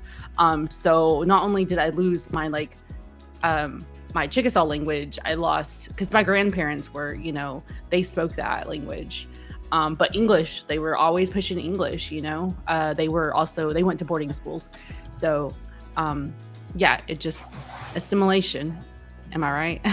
Hey, gotta love it. Can I briefly interject real quick? So it's funny that was how you grew up, because I had the adverse effect where my mom she had a strict rule for all of us where as soon as you walked in the door, forget you know English. We were only allowed to speak Spanish in the house in order to be able to continue to practice it, speak it. And we basically grew up, you know, pretty fluent. As we got older, obviously, because, you know, things change. But it's so interesting, like how some folks are just kind of like, no, you got to learn English because we're here. And then others are trying to be like, no, you still have to preserve that part of you because it's still a part of you. So just thought it was interesting. Yeah, and I feel like now we're kind of, as a society, I mean, we've advanced a little bit with trying to like accept any other languages, not even just Spanish, but I mean, we still have a long ways to go, I believe. Totally agree. Real quick before we move on, I know we started a little bit late, and I know it's now 10 o'clock. If anybody has to leave or drop, please don't feel bad if you need to. But if you still want to stay and continue talking, we'll get through the cultural exchange part. And because we're past, because it is 10 o'clock, we don't have to do the language practice portion. But y'all let me know what you want to do, and we'll just go with the flow and the vibe of everything. But yeah, just let me know. Motion detected at the backyard. Ooh. Oh.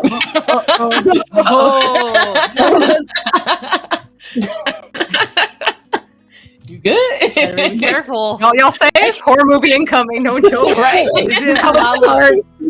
Lalo, what's the La Llorona. Yeah, Llorona. Hey, yo, did you want to know some fun fact? I've actually been to Woman Hollering Creek, where La Llorona originates. Oh. Yes, I also have a lifting shirt that says La Llorona. One of my favorites. Could you feel the spiritual connection? I went during the day, so I couldn't tell you if I did, but it was creepy. So there's a lot of like La Lechuza, which is another one, which is a witch who basically has the head of a woman and the body of an owl. Is supposed to haunt like this area of Texas. There's so many, like, believe it or not, a lot of these actually come from native Mexican folk tales that have somehow made their way into Texas and become myths and legends in our area. So fun stuff there. I know I have not seen the La Chusa or the La Llorona because I would not be here if I did. For us it would be La Ciguapa. Ooh. Yeah, do have a she's question. supposed to be like a succubus with long dark hair, and yeah. So, and I mean, if you guys know what a succubus is, you can kind of figure out the rest how she's supposed to look. Yeah. So quick question before we move on. So I noticed like whenever y'all are speaking, y'all speak really fast. And I'm like, I kind of catch it, but I don't. So like when I need to tell y'all to slow down, somebody told me to say más despacio, por favor. Is that right or no? Mhm. Yeah. Okay. Espacio. Okay. I was told that years ago, and I was like, I don't know who told me that, but I was like, I was like, dang. Well, it's funny that you said that because I did share that one video in the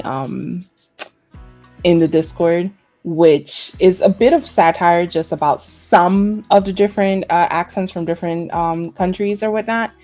And for most people say that Dominicans tend to talk super fast when it comes to them talking in Spanish.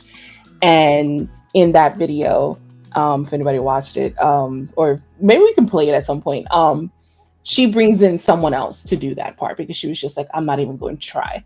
Hey, no lie.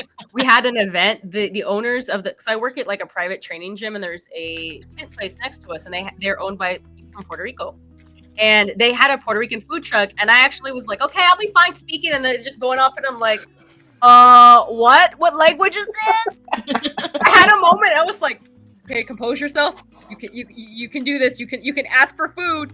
Because everything was covered, but I was like, are we speaking the same language? The way you guys Puerto Rican just speak so fast, but it's very much like a rapid fire like that. There's no melody. Like in Mexican, Spanish, and Venezuelan, there's this melody, this ebb and this flow when you hear a speaker. And yes, we talk fast, but you can hear the ebb and the flow. With Puerto Rican Spanish, it was like, pedal the gas! And I was like, hold up, I don't understand you. But I did end up getting food, and I didn't know it was covered for free. I eventually was able to glean that she told me, oh, it's all for free. It's already been covered. And I was like, I got 2 plates. I got a plate of, I don't even remember. I know I had mofongo on one of them, but they gave me like 3 stacks of food, and I was ready to pay. And they said, oh, you need to pay. And I'm like, okay, that's cool. By the way, the coconut soda from PR, dope. I want to find it. I don't know where to find it here in the States, but I'm going to find it again. In the India Cola is the other one I found. Coco Rico? Was it that? Yes, Coco Rico? The green can. Yes, I want that. That's one of my mom's favorite Coco Rico. But that's interesting you said actually about this culture exchange, because when I hear all their languages speaking, they speak fast to me.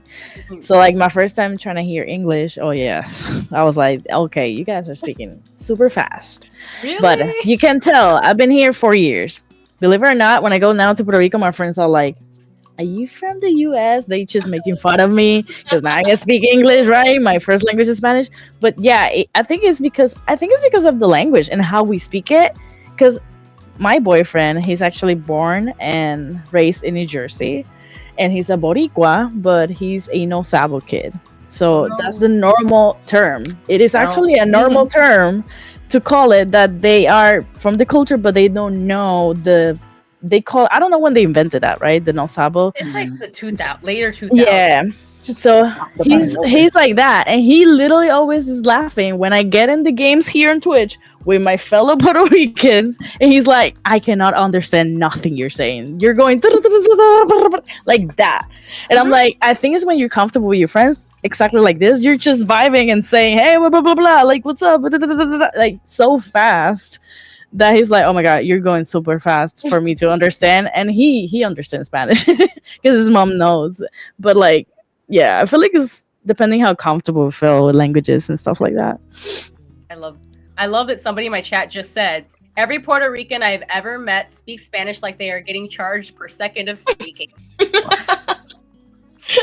on a time limit. That feels pretty Speaking like correct. you got rent, dude. That's pretty right. That's pretty right. Pretty right. Wow. Listen, I'm trying to get. Listen, one day I'm gonna be that fast. One day. I don't know when that day is gonna be. One day. I feel if you guys want to truly go like a full experience of another language, just live in the place for 6 months to 1 year. Because I've known English my whole life. Believe it or not, I used to watch Disney until my dad decided to disconnect the cable. But when I came here, everybody speaks so fast to me. Like I work, in a company in New York City. You gotta be formal and all those things. When they were speaking, I was like, oh my god. After I've been living here for 4 years, look at how fast I'm speaking with you guys right now. And it's my second language. So I think if you want to experience like Spanish from Spain, go to Spain for 1 year. You're gonna actually learn it and leave it to the maximum. Full disclosure, Spanish from Spain is not going to be the same as Spanish from the Caribbean, though. We have to explain that. Okay, Two different things. There's a lot of the j and the th sound throw me off, and I'm like, what? Listen, oh my gosh. So because I like grew up like in high school learning Latin American Spanish, and then when I went to Spain in college to learn Spanish, I was like, ugh. And y'all, I know people are like, why are you going to Spain for 6 months? Because that's my plan after DreamCon. I'm going to live there for 6 months to learn. But because I'm going there because in college that was the only study abroad program I could do that was the most affordable at the time. So I was like, let me just continue because I actually like the Castilian Spanish dialect. So that's why I'm going to learn it there. But I still want to come back and learn from our side of the world. So I'll get over there eventually. But I can't do the lisp. Okay, to be honest, I actually did have a teacher in high school because we cheated our way through taking Spanish. A lot of us did, even though I live in an area that's predominantly like Latino, like very heavily, so we celebrate a lot of things in private school. I went to a private school, right? We had to learn, he was like, we're gonna learn Castilian Spanish, and I was like, I cannot pronounce those THs, I am sorry, it's not gonna happen. And I'm like, nobody uses vosotros. Nobody. Wait, do any of the South American countries use it? I'm pretty sure a couple do, but nobody in this area uses it. Oh, you know what's crazy? So I like using vosotros because somebody told me it was the most similar to y'all, and I use y'all a lot because I live in North Carolina. So I mean, that's interesting. Like, you know what? I never thought of it in that regard. That actually is kind of enlightening. So, hey, I use it, but not all the time. Ole, pues vaya a España a aprender un poco de tío, de lo que español hablan allá. Y va a regresar hablando con la Z. Y'all lost me. I was actually just thinking like how my Spanish friends speak, because I do have friends from Spain, from everywhere, and I do love to learn their accent. So I can imitate some accents. So it's funny when I meet with my Spanish people. So that's how they're gonna actually be talking to you, super fast like that, tío. Like, joder, ¿qué hay que hacer aquí? Pues vosotros.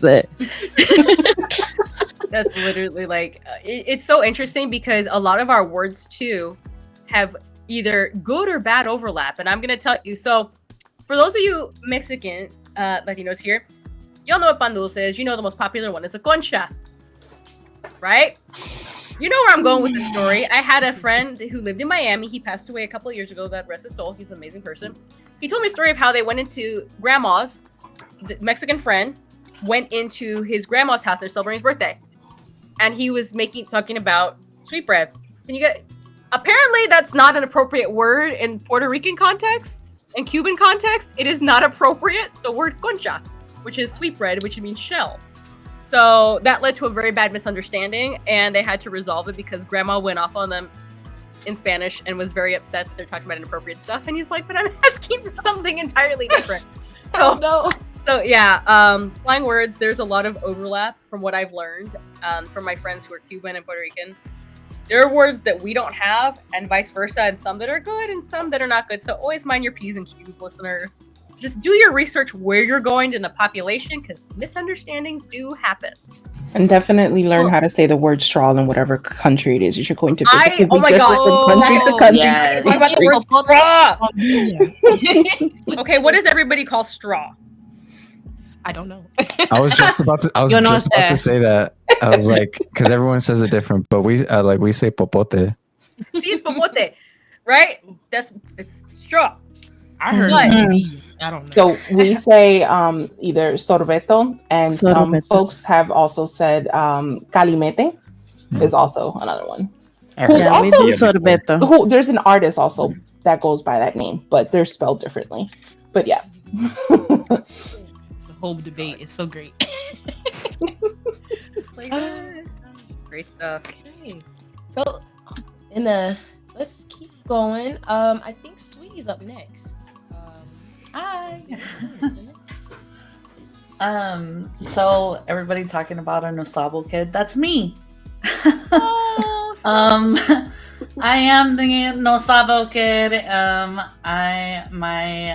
My grandparents on my mom's side, because my daddy's white, he's Italian. He no concern. But so my grandparents would always speak Spanish whenever we would come to the household and whatnot. They knew English, but they would just like to fuck with me and my brothers for being Nosabo kids and have conversations in Spanish all the time in front of us. And we were just all like, I don't know what you're saying.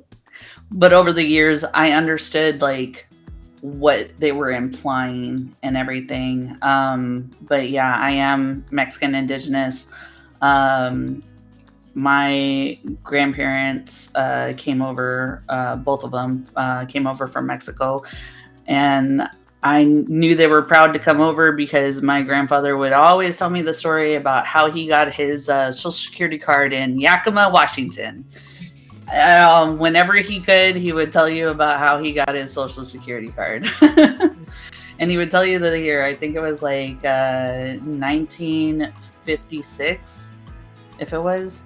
I can't ask him anymore, but yeah, he was very proud. I actually speak English and a little bit of German. I took German in high school and in college. But now I'm learning Spanish with my kids.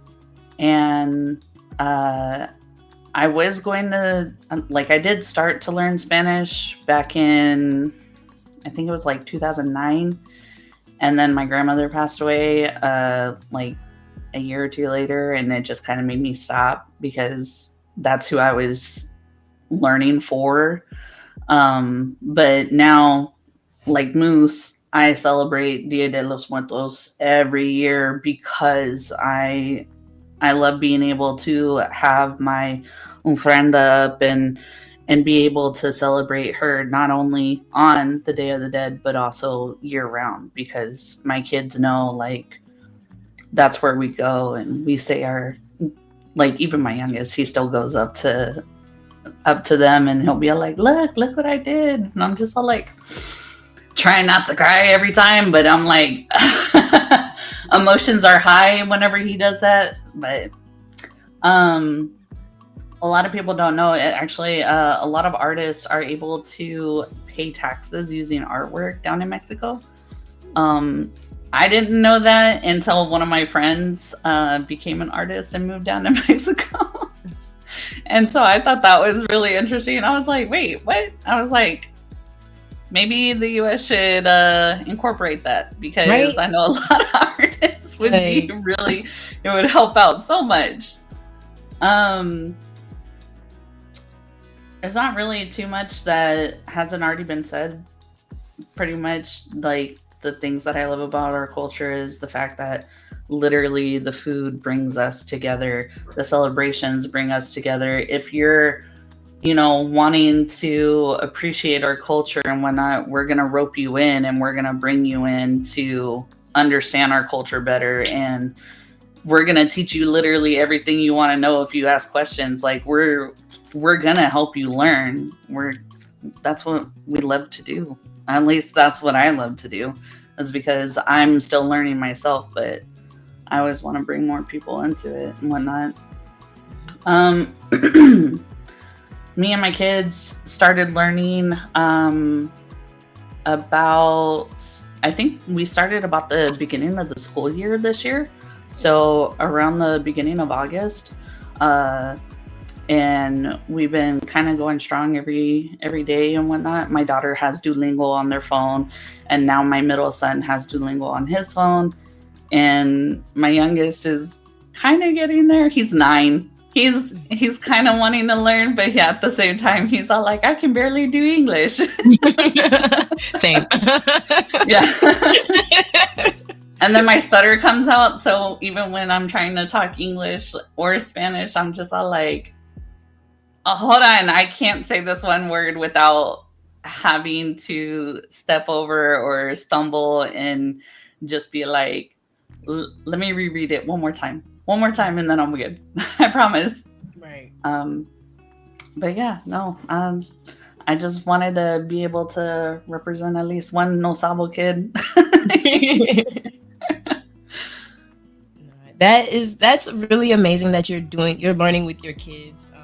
They're gonna always remember that. So that, like, really kudos to you, because a lot of people were like, there's no point in me learning. No, it's important. So yeah. And even more so, I wanted to do this cultural exchange, because when you're learning a language, it's just as important to learn the culture behind the language, because what's the point of learning the language if you're not gonna know why what shapes the language, so Mm-hmm. So yeah, let me see, I'm just reading through what you typed. Just let me see. Oh yeah, because I do bring up La Rona and whatnot in mine, because a lot of the folklore behind it is she's like a banshee who haunts her love, but also like was super jealous that she found out her husband was having an affair, and I don't. This might be triggering to people, but killed off her kids pretty much in a lake, and a lot of people actually use La Rona or her in their songs to kind of significance love for Dia de los Muertos. So listen, I'm writing everything down that y'all are talking about, because I got some research to do. Okay. I got some stuff to do. But yeah, okay. Very nice. I'm just like reading through, but no, you're good. But yeah, thank you so much for sharing. Thank you so much. So I don't know if how do you pronounce this? This is the part I'm nervous about. I'm afraid. I can't do it. I'm afraid. What part? No, just do it. I can't do it. Don't be scared. Okay, that's what we're here for. Tell me, yeah. Come on. This is why we're here, right? Okay. Sometimes my R's don't roll, so don't. Sor Juana? Yeah. Okay. So she was a poet, and she actually was a really huge feminist. She wanted to further her education back in the 1650s so much that she actually joined a nunnery so that she wouldn't have to be married off, and was able to further her education, but also would kind of make what's the word? Kind of fight back on how like the bishops or the church or pretty much politics or anybody would have to say about women and everything like that. And so she was very big on being a feminist back then, and that was huge. So that's why I definitely wanted to highlight her. Listen, a lot of the Latin women are very brave. I'm telling you what, because the sisters, and now, listen, I would have been in the bed hiding. Just being honest, I can't fight. I can't. So, but thank you so much for sharing. Does anybody have any questions for Sweetie? I know it's late for everybody else, but it's actually only like 4:30 here in Hawaii. So sorry. Oh, wow. Okay, you're in the past. Oh like, my just- goodness. Oh, wow. I'm sorry. That's why it's still bright as hell outside. Yeah, I was thinking. Oh. So you Okay, know it's that just a there's bright light. So you know that when you say that the Latinas and like especially like even Mexican women are very like brave, there actually is a dance called las Adelitas, which is basically the women who would have their dresses, they'd have their rifles, and they actually fought alongside men during the Mexican Revolutionary War in the early 1900s, so like 1910. And that dance is meant to honor them. So when you do the dance, you actually do wear. They usually give you like a fake rifle, and you wear the chain of bullets. And this is to celebrate Las Adelitas, which were it was a all women infantry. Oh snap! Yeah. That's a cool. So I got to do that dance. I think it was like 12 or 13 years old when I first did that dance. And when I think about it, and it's so interesting to look back because I still have all of my costumes in storage. They probably don't fit anymore, but I have them. Did they give you the rifle to dance with then? Yes. So you have a rifle. It's usually a toy rifle. And at the very end, the very final pose is literally like the women aiming their rifles like, and positioning themselves as if they were on the front lines. You have the front row and then there's the top row. But yeah, it was literally called. You can find it on YouTube, Las Adelitas. It actually is a dance. Well, at least it's safer than the candle and the machetes. Yeah, I know, right? That's what y'all making me think, man. I'm like, damn, well, that was dangerous. No, this is freaking epic. Oh shoot! Gosh, that's so neat. Okay, nice. It looks like. So I'm gonna just add like real quick. I'm just going through the list that we have. So I'm gonna just say real quick. I know I briefly mentioned I was learning when I was in college. And I started learning when I was 15. But when I was in Spain, I learned how to play the guitar. But I learned all the music terms in Spanish. So like I still get confused when I'm reading English musical terms. Even though I've been involved with music my whole life. So it's like weird because especially what's the word? Gosh, now I'm like second guessing myself. But like traste, is that I don't know, is that a fret? Is that a fret on a guitar? I don't know anymore. Los trastes de la guitarra is the thing that you hold, like trastes. Yeah. That's what you're saying, right? Yeah. That's what you hold to strong the thing. Okay, yeah. I cannot say in English, but los trastes, sí, de la guitarra. So I get it confused all the time. So. Mm. And then, like part of my learning process which is freaking hilarious to me. So like when I'm like coherent and wide awake, I'm like not confident in what I know. But when I get really sleepy or I've had a couple drinks, I'm speaking Spanish like I've been fluent my whole life. It's really weird. I don't know how. Well, because you're less shy, just don't think anymore. Yeah, I guess that's what it is. I'm like, oh my God. So the key to get you to speak Spanish is to just ply you with some liquor. Got it. I got it. But to your point about, so as I had mentioned before, like I grew up watching a lot of baseball, and I watched it with my dad and my uncle, who didn't really speak all that much English. So I learned all of the terms in Spanish, and still to this day, there's still some terms that like I'm like, yeah, no, I know it in Spanish and I can't say it in English. No, it is, it's like that. But I think that's the fun part, So, yeah. So let's see what we got going on here.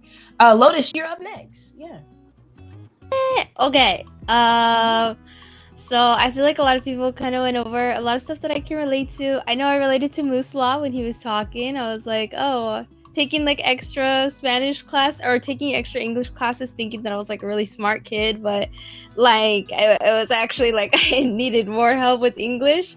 And then it wasn't until like high school that like I took like a English test, and it registered in my brain that I was like, oh man, all those years I took those extra classes, I didn't really actually, I wasn't actually one of the smart kids. But I mean, I did average in like everything, like pass C's get degrees, so I was like yeah, so that was one thing. But I do know English and Spanish, and I am a native speaker. And I guess the thing about the culture you should know is that for me, I think a quinceañera was very like impactful like in my life, because I had a quinceañera, and I'm sorry you didn't get your quinceañera earlier. I was like, oh no, because I didn't I didn't want a quinceañera like growing up. Like I fought my parents. Like I didn't want to wear a dress. I didn't want to, especially a dress that big. I was like, I don't want to wear a dress. I don't want to like dance. I don't want to, I didn't want to be like a part of it. I was like, I don't want that.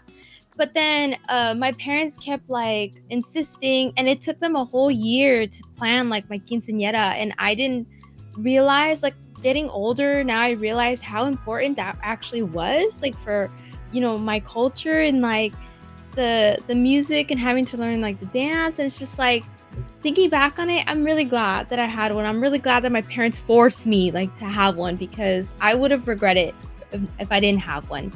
And it was like a memory, I guess. Like my quinceañera is just like a core memory I have in my brain that like I'm not gonna forget. Like I enjoyed my quinceañera so much, and the pictures that I have, like so pretty. Everyone looked so nice, and I looked nice, and yeah, I was just really happy about that.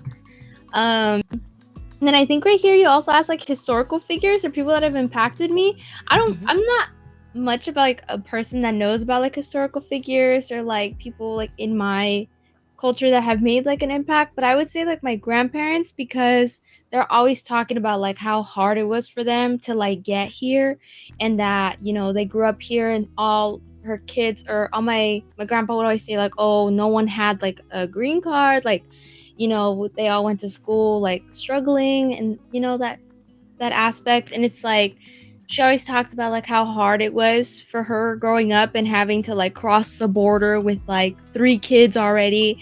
And I'm like, oh my gosh, like that's crazy. Like I can't imagine the stuff that she's been through. And so for me, I feel like my grandparents are like a really big impact, because they just like they're like the backbone of like the whole family that's like here now. And they're the ones that keep the culture alive, the culture going. And I think for me, they have impacted me a lot, like in that aspect. And I don't really have like traditional songs or like anything like that, but I did put like the mesa que vas a hablar, mesa que vas a hablar, because that song is like played at every party that like we go to for family events, and it's just so fun. And I grew up with that song too, because my grandpa had like this big stereo in the backyard. He would play it, and then me and my brother, when we were younger, we would just like dance around like all funny with that song. So I have like really good memories with that song. It's not like, I wouldn't say it's like a traditional, I don't think, song or anything like that, but it was just, I think it's something that brings me back to like those days and stuff. But as something that I love most about my culture is just the food and the dances. Like I like food and dancing in general already. But like when it comes to like my culture, it's like fun. It's like better because you grew up with it, so you know it. And I used to dance like so much with my uncles and tias. Like they all knew like the cumbia dances and all that stuff. So like it was just fun learning from them as a kid, and then like knowing how to do it. Like now when you're going out to like parties or like you have quinces or weddings, and then you hear the music and you just know how to do it already, like automatically, because you like grew up like with that. So I think that's something for me. Oh my gosh. I will say one thing. No other music genre really gets me dancing like Latin music. I just love it. Yeah, that's true. That's true. I agree. Yeah, it just makes you want to move, Mhm. And back to what Zoo was talking about, like a lot of music is based like the African roots. I think a lot of people have seen that video where they kind of build upon each rhythm from each region. And so just knowing that, it just the way everything is connected, it makes sense, And yeah, I just, you ain't gotta tell me twice. Shoot. Yes. Oh my gosh. Oh yeah. So I'm listening to the song you just talked about on stream now, so I can see why. Yeah, it's just a fun little thing. Yeah.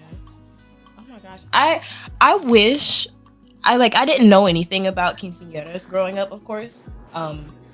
And when I learned about it as I got older, I was like, oh, that would have been cool. But I was like, that's not my culture. That's not my culture. But like, my question is, is it offensive if somebody from another culture like did have some type of like had a party like that for their 15-year-old, or is it like?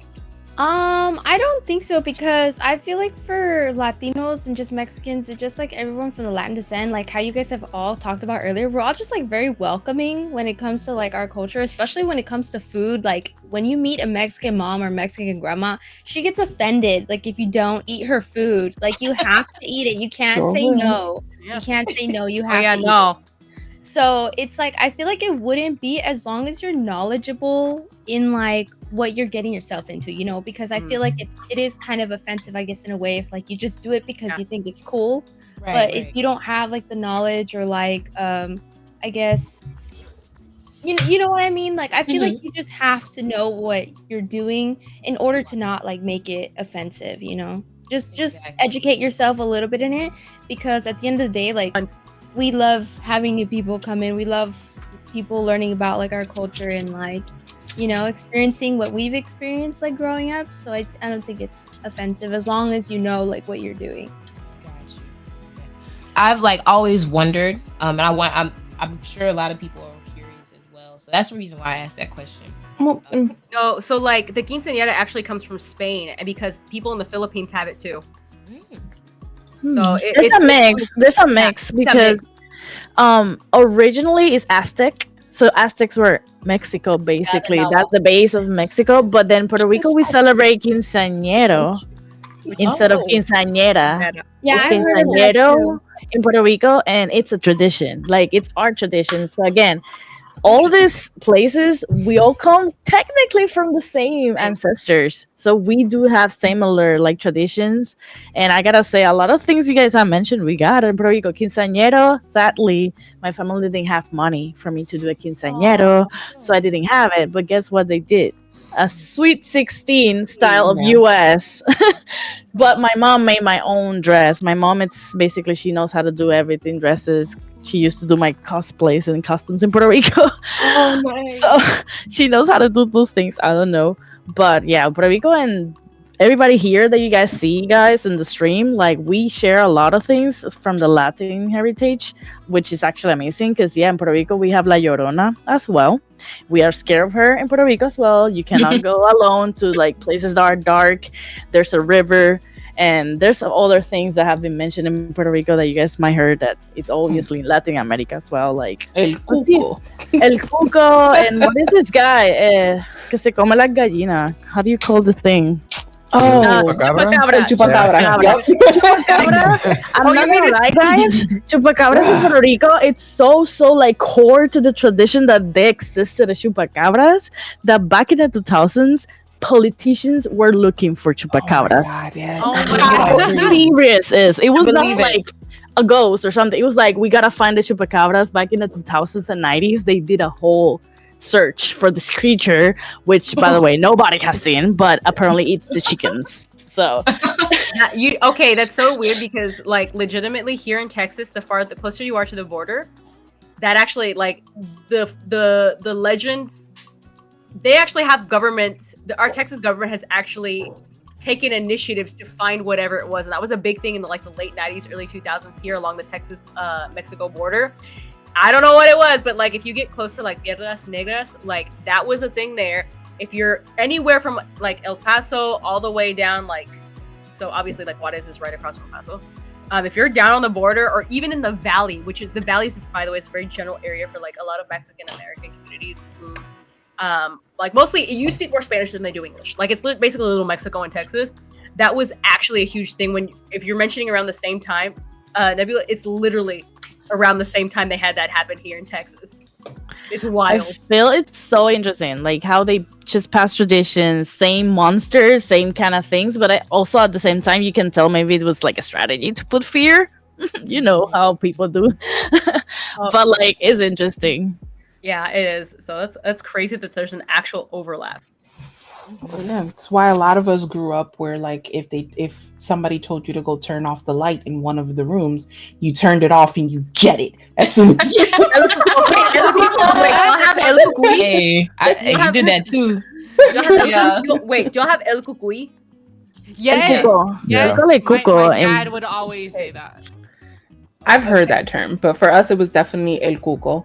Yeah, like especially when if you were a little bad little kid, you were constantly getting threatened with that el cuco was gonna come get you, and it was gonna take you away for you being a little bad kid. Oh. In English, is the Wait, boogeyman. The boogeyman is basically what we're talking Oh. about. El cuco, in other places or no, it's a boogeyman in English. Oh wow.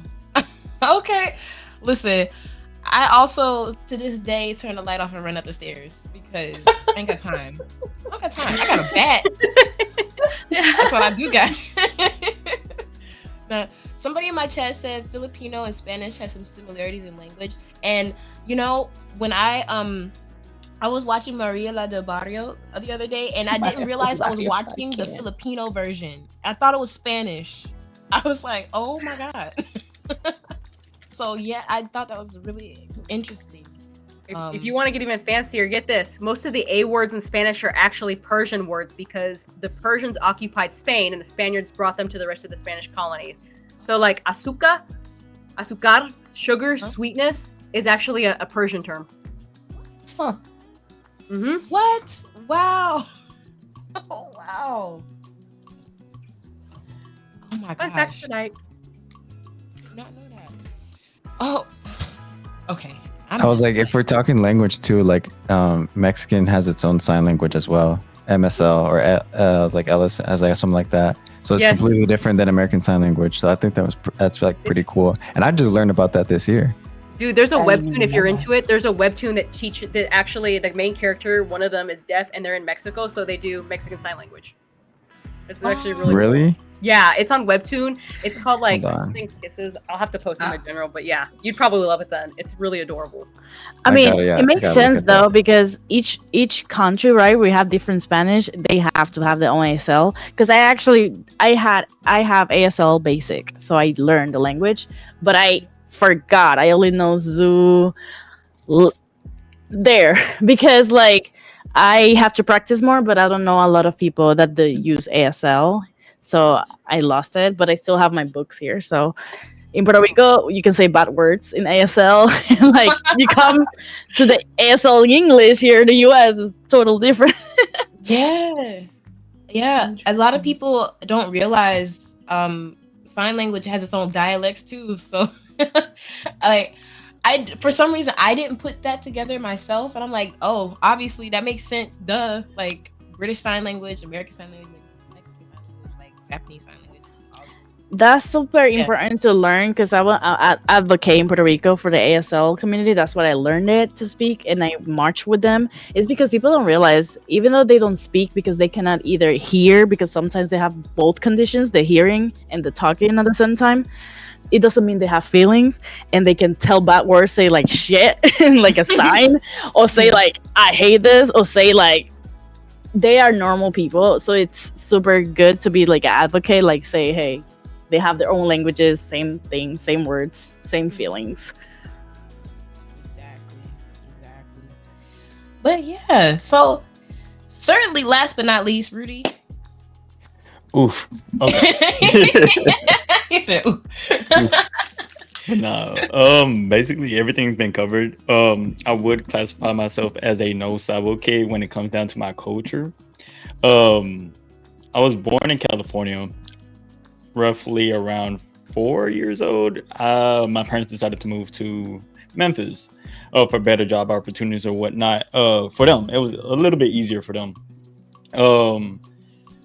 It was kind of hard for me in the aspect of I didn't have any family members here. It was just me and my parents and being the only child. So it was kind of hard. And at the time in Memphis, the Hispanic community was not big at all. I would go to public schools being one of maybe 3 or 5, a handful of Hispanic kids. So when we got around each other, we only spoke English. And before I even started school, my parents, well, mainly my mom, she's the one who taught me how to write and read and stuff like that. And she's just focused on the English aspect because she didn't want me to get confused or anything when I was in school. But of course, when I started school, everything on TV was in Spanish. El Chavo del Ocho, shows like that, telenovelas, everything. It was just Spanish, and then just having your morning coffees, afternoon coffees, midnight coffees, everything. It's just I loved coffee. It's to the point that it's so ingrained in me now that I just can't live without my coffee. I don't know why, but um, basically, I wish I could tap in more into my Hispanic side, my land side. I swear to God, I feel like I have two left feet. The dancing gene kind of skipped me. If I go to quinceañeras, go like be on the wall, just standing, or sitting down, eating the food. The food is delicious, so I can't really complain. The music is always a vibe. Um, I guess I can say I was a chambelán for quinceañera, so that's like really cool. It was cool to experience that. Would I ever do it again? No, I'm good. Wait, what's that? Basically a chambelán. During a quinceañera, I guess she has like dancing mates. I really don't know or explain why, but it's just I was invited. They told me to do it. I'm like, okay, sure. Hopefully somebody else can explain it a little bit better than I can, but yeah. Okay. How crazy was the dance though? I'm a little some of those dances be getting a little. Yeah. Luckily it was just a whole bunch of spinning and twirling and just picking people up and bachata and stuff like that. Did you hit him with the Tiempo de Vals? Oh, wow. Okay, that was my quinceañera song from my dad. I kid you not. That was my quinceañera It's a song. classic. My dad wanted, so I said okay. So probably, maybe, I really don't remember. It was so long ago. I really do wish I would classify myself more as a Mexican because of my mom. She's always in the kitchen, so she's making Mexican food. I rarely have ate like Salvadorian food, so I really don't know that side of my my heritage. And my dad really don't like speaking on his from El Salvador, I guess because he was in the military, so it's just he left El Salvador, came to America, and just kind of, I wouldn't say clean or wipe his hands with it. He just really doesn't bring it up. And he's just like a stereotypical, I guess, Hispanic dad. He's like really closed off. And the military just kind of didn't help with that as well. So it's kind of hard for him to show emotions or whatever, or express his emotions. Let me say that.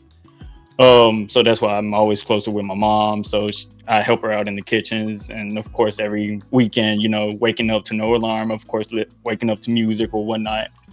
So again, I love the music. I love the food. I really do wish, supposedly El Salvador is so much safer now. So my dad really wants to take me nowadays. He's just, being a first gen American is like super dope in the aspect of seeing them work so hard for being first timers or just being a first time home buyers. Just drink water. I'm drinking water. Of course. So being first time home buyers is like really dope, and just seeing their goals being achieved, like being like firsthand, is like super dope. So that's pretty much it. Well, now you've been connected with other people who can, you can talk with, and just like Sweetie is learning, you can also continue to learn, and that's Always. the good thing. That was one of the goals of this this evening, is to just connect us, because I know some of us are in the Unity Guild and some of us are waiting to get in. So I really wanted to just do this to connect us all in that way. But yeah, does anybody have any questions for Rudy that may have come up? I do. Would you ever go back to California? Because you said you were born there, right? I feel like that's a way you might be able to connect back with your roots, because obviously California has like huge culture with it. It comes to like with Latino culture and Mexican culture. Funny thing you said it. I did end up going back, just visit my cousins that are out there. When I did go out there, they took me to Mexico instead of just staying in LA. So it's kind of funny. I was like, dang, okay. So I really do need to go back though. What? And then I was gonna say, what part of California? Oh, LA. LA, nice. What is this like in general, or? I forgot. Hold on. I can't think right now. It's like the information just like left my brain. No, you're good. Before it gets too late, I do want to switch over to my other game, but I wanted to give everyone a chance to like hear their stories and everybody and like that. But I do have to, head out, so it doesn't get too late for me to hop on. Yeah. So. No, But that was thank you perfect for having timing. me, Anka. Thank you. No problem. Thank you. Yeah, I was actually about to just end it just because it is got through everything. The main important parts anyway. We can continue if you guys want another day. Or if not, we can, I understand we're all busy. But I would love to, if anybody's down, I would love to do the language practice at another time. But the most important part was the cultural exchange, and I'm so glad that we are able to do this. So thank y'all for staying over past your time. I Yay! really appreciate it. I'm trying. Listen, I'm Thank you for emotional. putting this together. It looked like a lot of work. Yes, this was amazing, and this was like part 1. Guys, you gotta wait for part 2. We're doing part 2. This was fun. Yes. Can I suggest something for those that are ending stream and stuff? So we have the Latin Heritage Month raid train going on.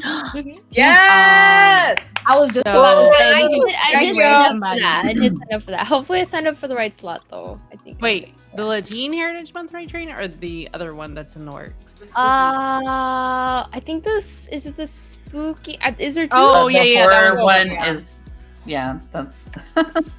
It's That's another where one. we are right Two of now. them. Yes. So Yes. there's one going on right now. It's been going on since, oh gosh, it feels like The 3 weeks 5th. or whatever because Yeah. I've been coordinating it, and so it's been a lot. But it's been really fun and interesting to see everybody. Angie totally hasn't bullied me into Maybe I several might times. have missed that. The Sweetie's gonna come on in at 3 I a.m. think I might have missed it.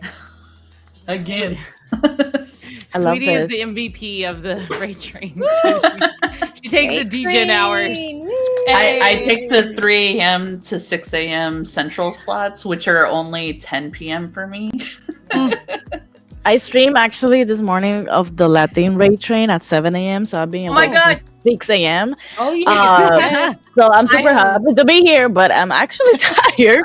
But I wanna suggest next time we gotta bring our snacks related to our culture. Yes. It's because right now I want to have some cafecito, un quesito, a pancito. I don't know. I gotta eat something snack right now. I got Topo Chico. I had my brought guancha this morning. I had my yeah, that's guancha right. because I was at the raid train at noon. So I had my guancha and so I'm blessed to live in Texas where HEB has a panaderia. So the guancha was the size of my Don't face. need to rub was it in. amazing. It was amazing. I have 3 more left. So I would love to share with you guys, but y'all are a little far. Yeah. I can't wait to Sweetie, move back listen, to I'm Texas. just the state up north, you could just throw it. And... Technology is just not I'm on the focusing East on the Coast. right things. We should be able to like send food to each other or something already by this point. It's 2024. Right. We should be able to send food via text or something. That's what I'm saying. Focus on the wrong things, man. Smell-o-vision. Where's my Yeah. smell-o-vision? Because Oh my here in God. Hawaii, there is no Mexican food places, no Puerto Rican, no anything, and I'm just all like, I'm dying. There's nothing here, and I'm just all like, it's either Japanese, Korean, Filipino, and I'm just all like, as much as I love Asian food and everything about it, there's nothing better than having some rice and beans, and I don't want to cook it. Interesting. If anybody's curious, there is a tamale place where I live. I'll share it with you on the Discord. They do air seal and overnight ship tamales. No way. I've had a client that I work with in Florida who actually got them shipped to him overnighted. He paid a pretty penny, but he got those enchiladas. He got the tamales, and he got tamales and like buñuelos, I think, shipped to him overnight. So Wow. I'm gonna share that with y'all. All right, but yeah, thank y'all so much. Who are we rating? Thank you. Yes, who are we heading out to? So TK and And M. Hey yo, I love TK. I love TK. Can I you think put I that see in it. the Discord if you don't? I put it in the little chat here. the but let me thing, put it. thing. Okay, yeah. Forgetting there's a and- chat there. Yeah, no. And it's going on till Tuesday, so just an FYI, Sweetie will probably be on there for another couple of 3 a.m. slots. So Yeah, I know. I already know it. I actually Zunebula, if you want to do another slot tomorrow morning and take mine, like when I get up again. Listen, I did the sacrifice today, but tomorrow I want to sleep in until I can. Yes. What's our raid message? Oh, I put it's the there's one. the guild assembled thing. There's one in Inca's chat. Yeah. Wait, where I is will it? see you In your guys chat? later. Have a good night. Have a good night. Good night. Happy. Good night. See you later.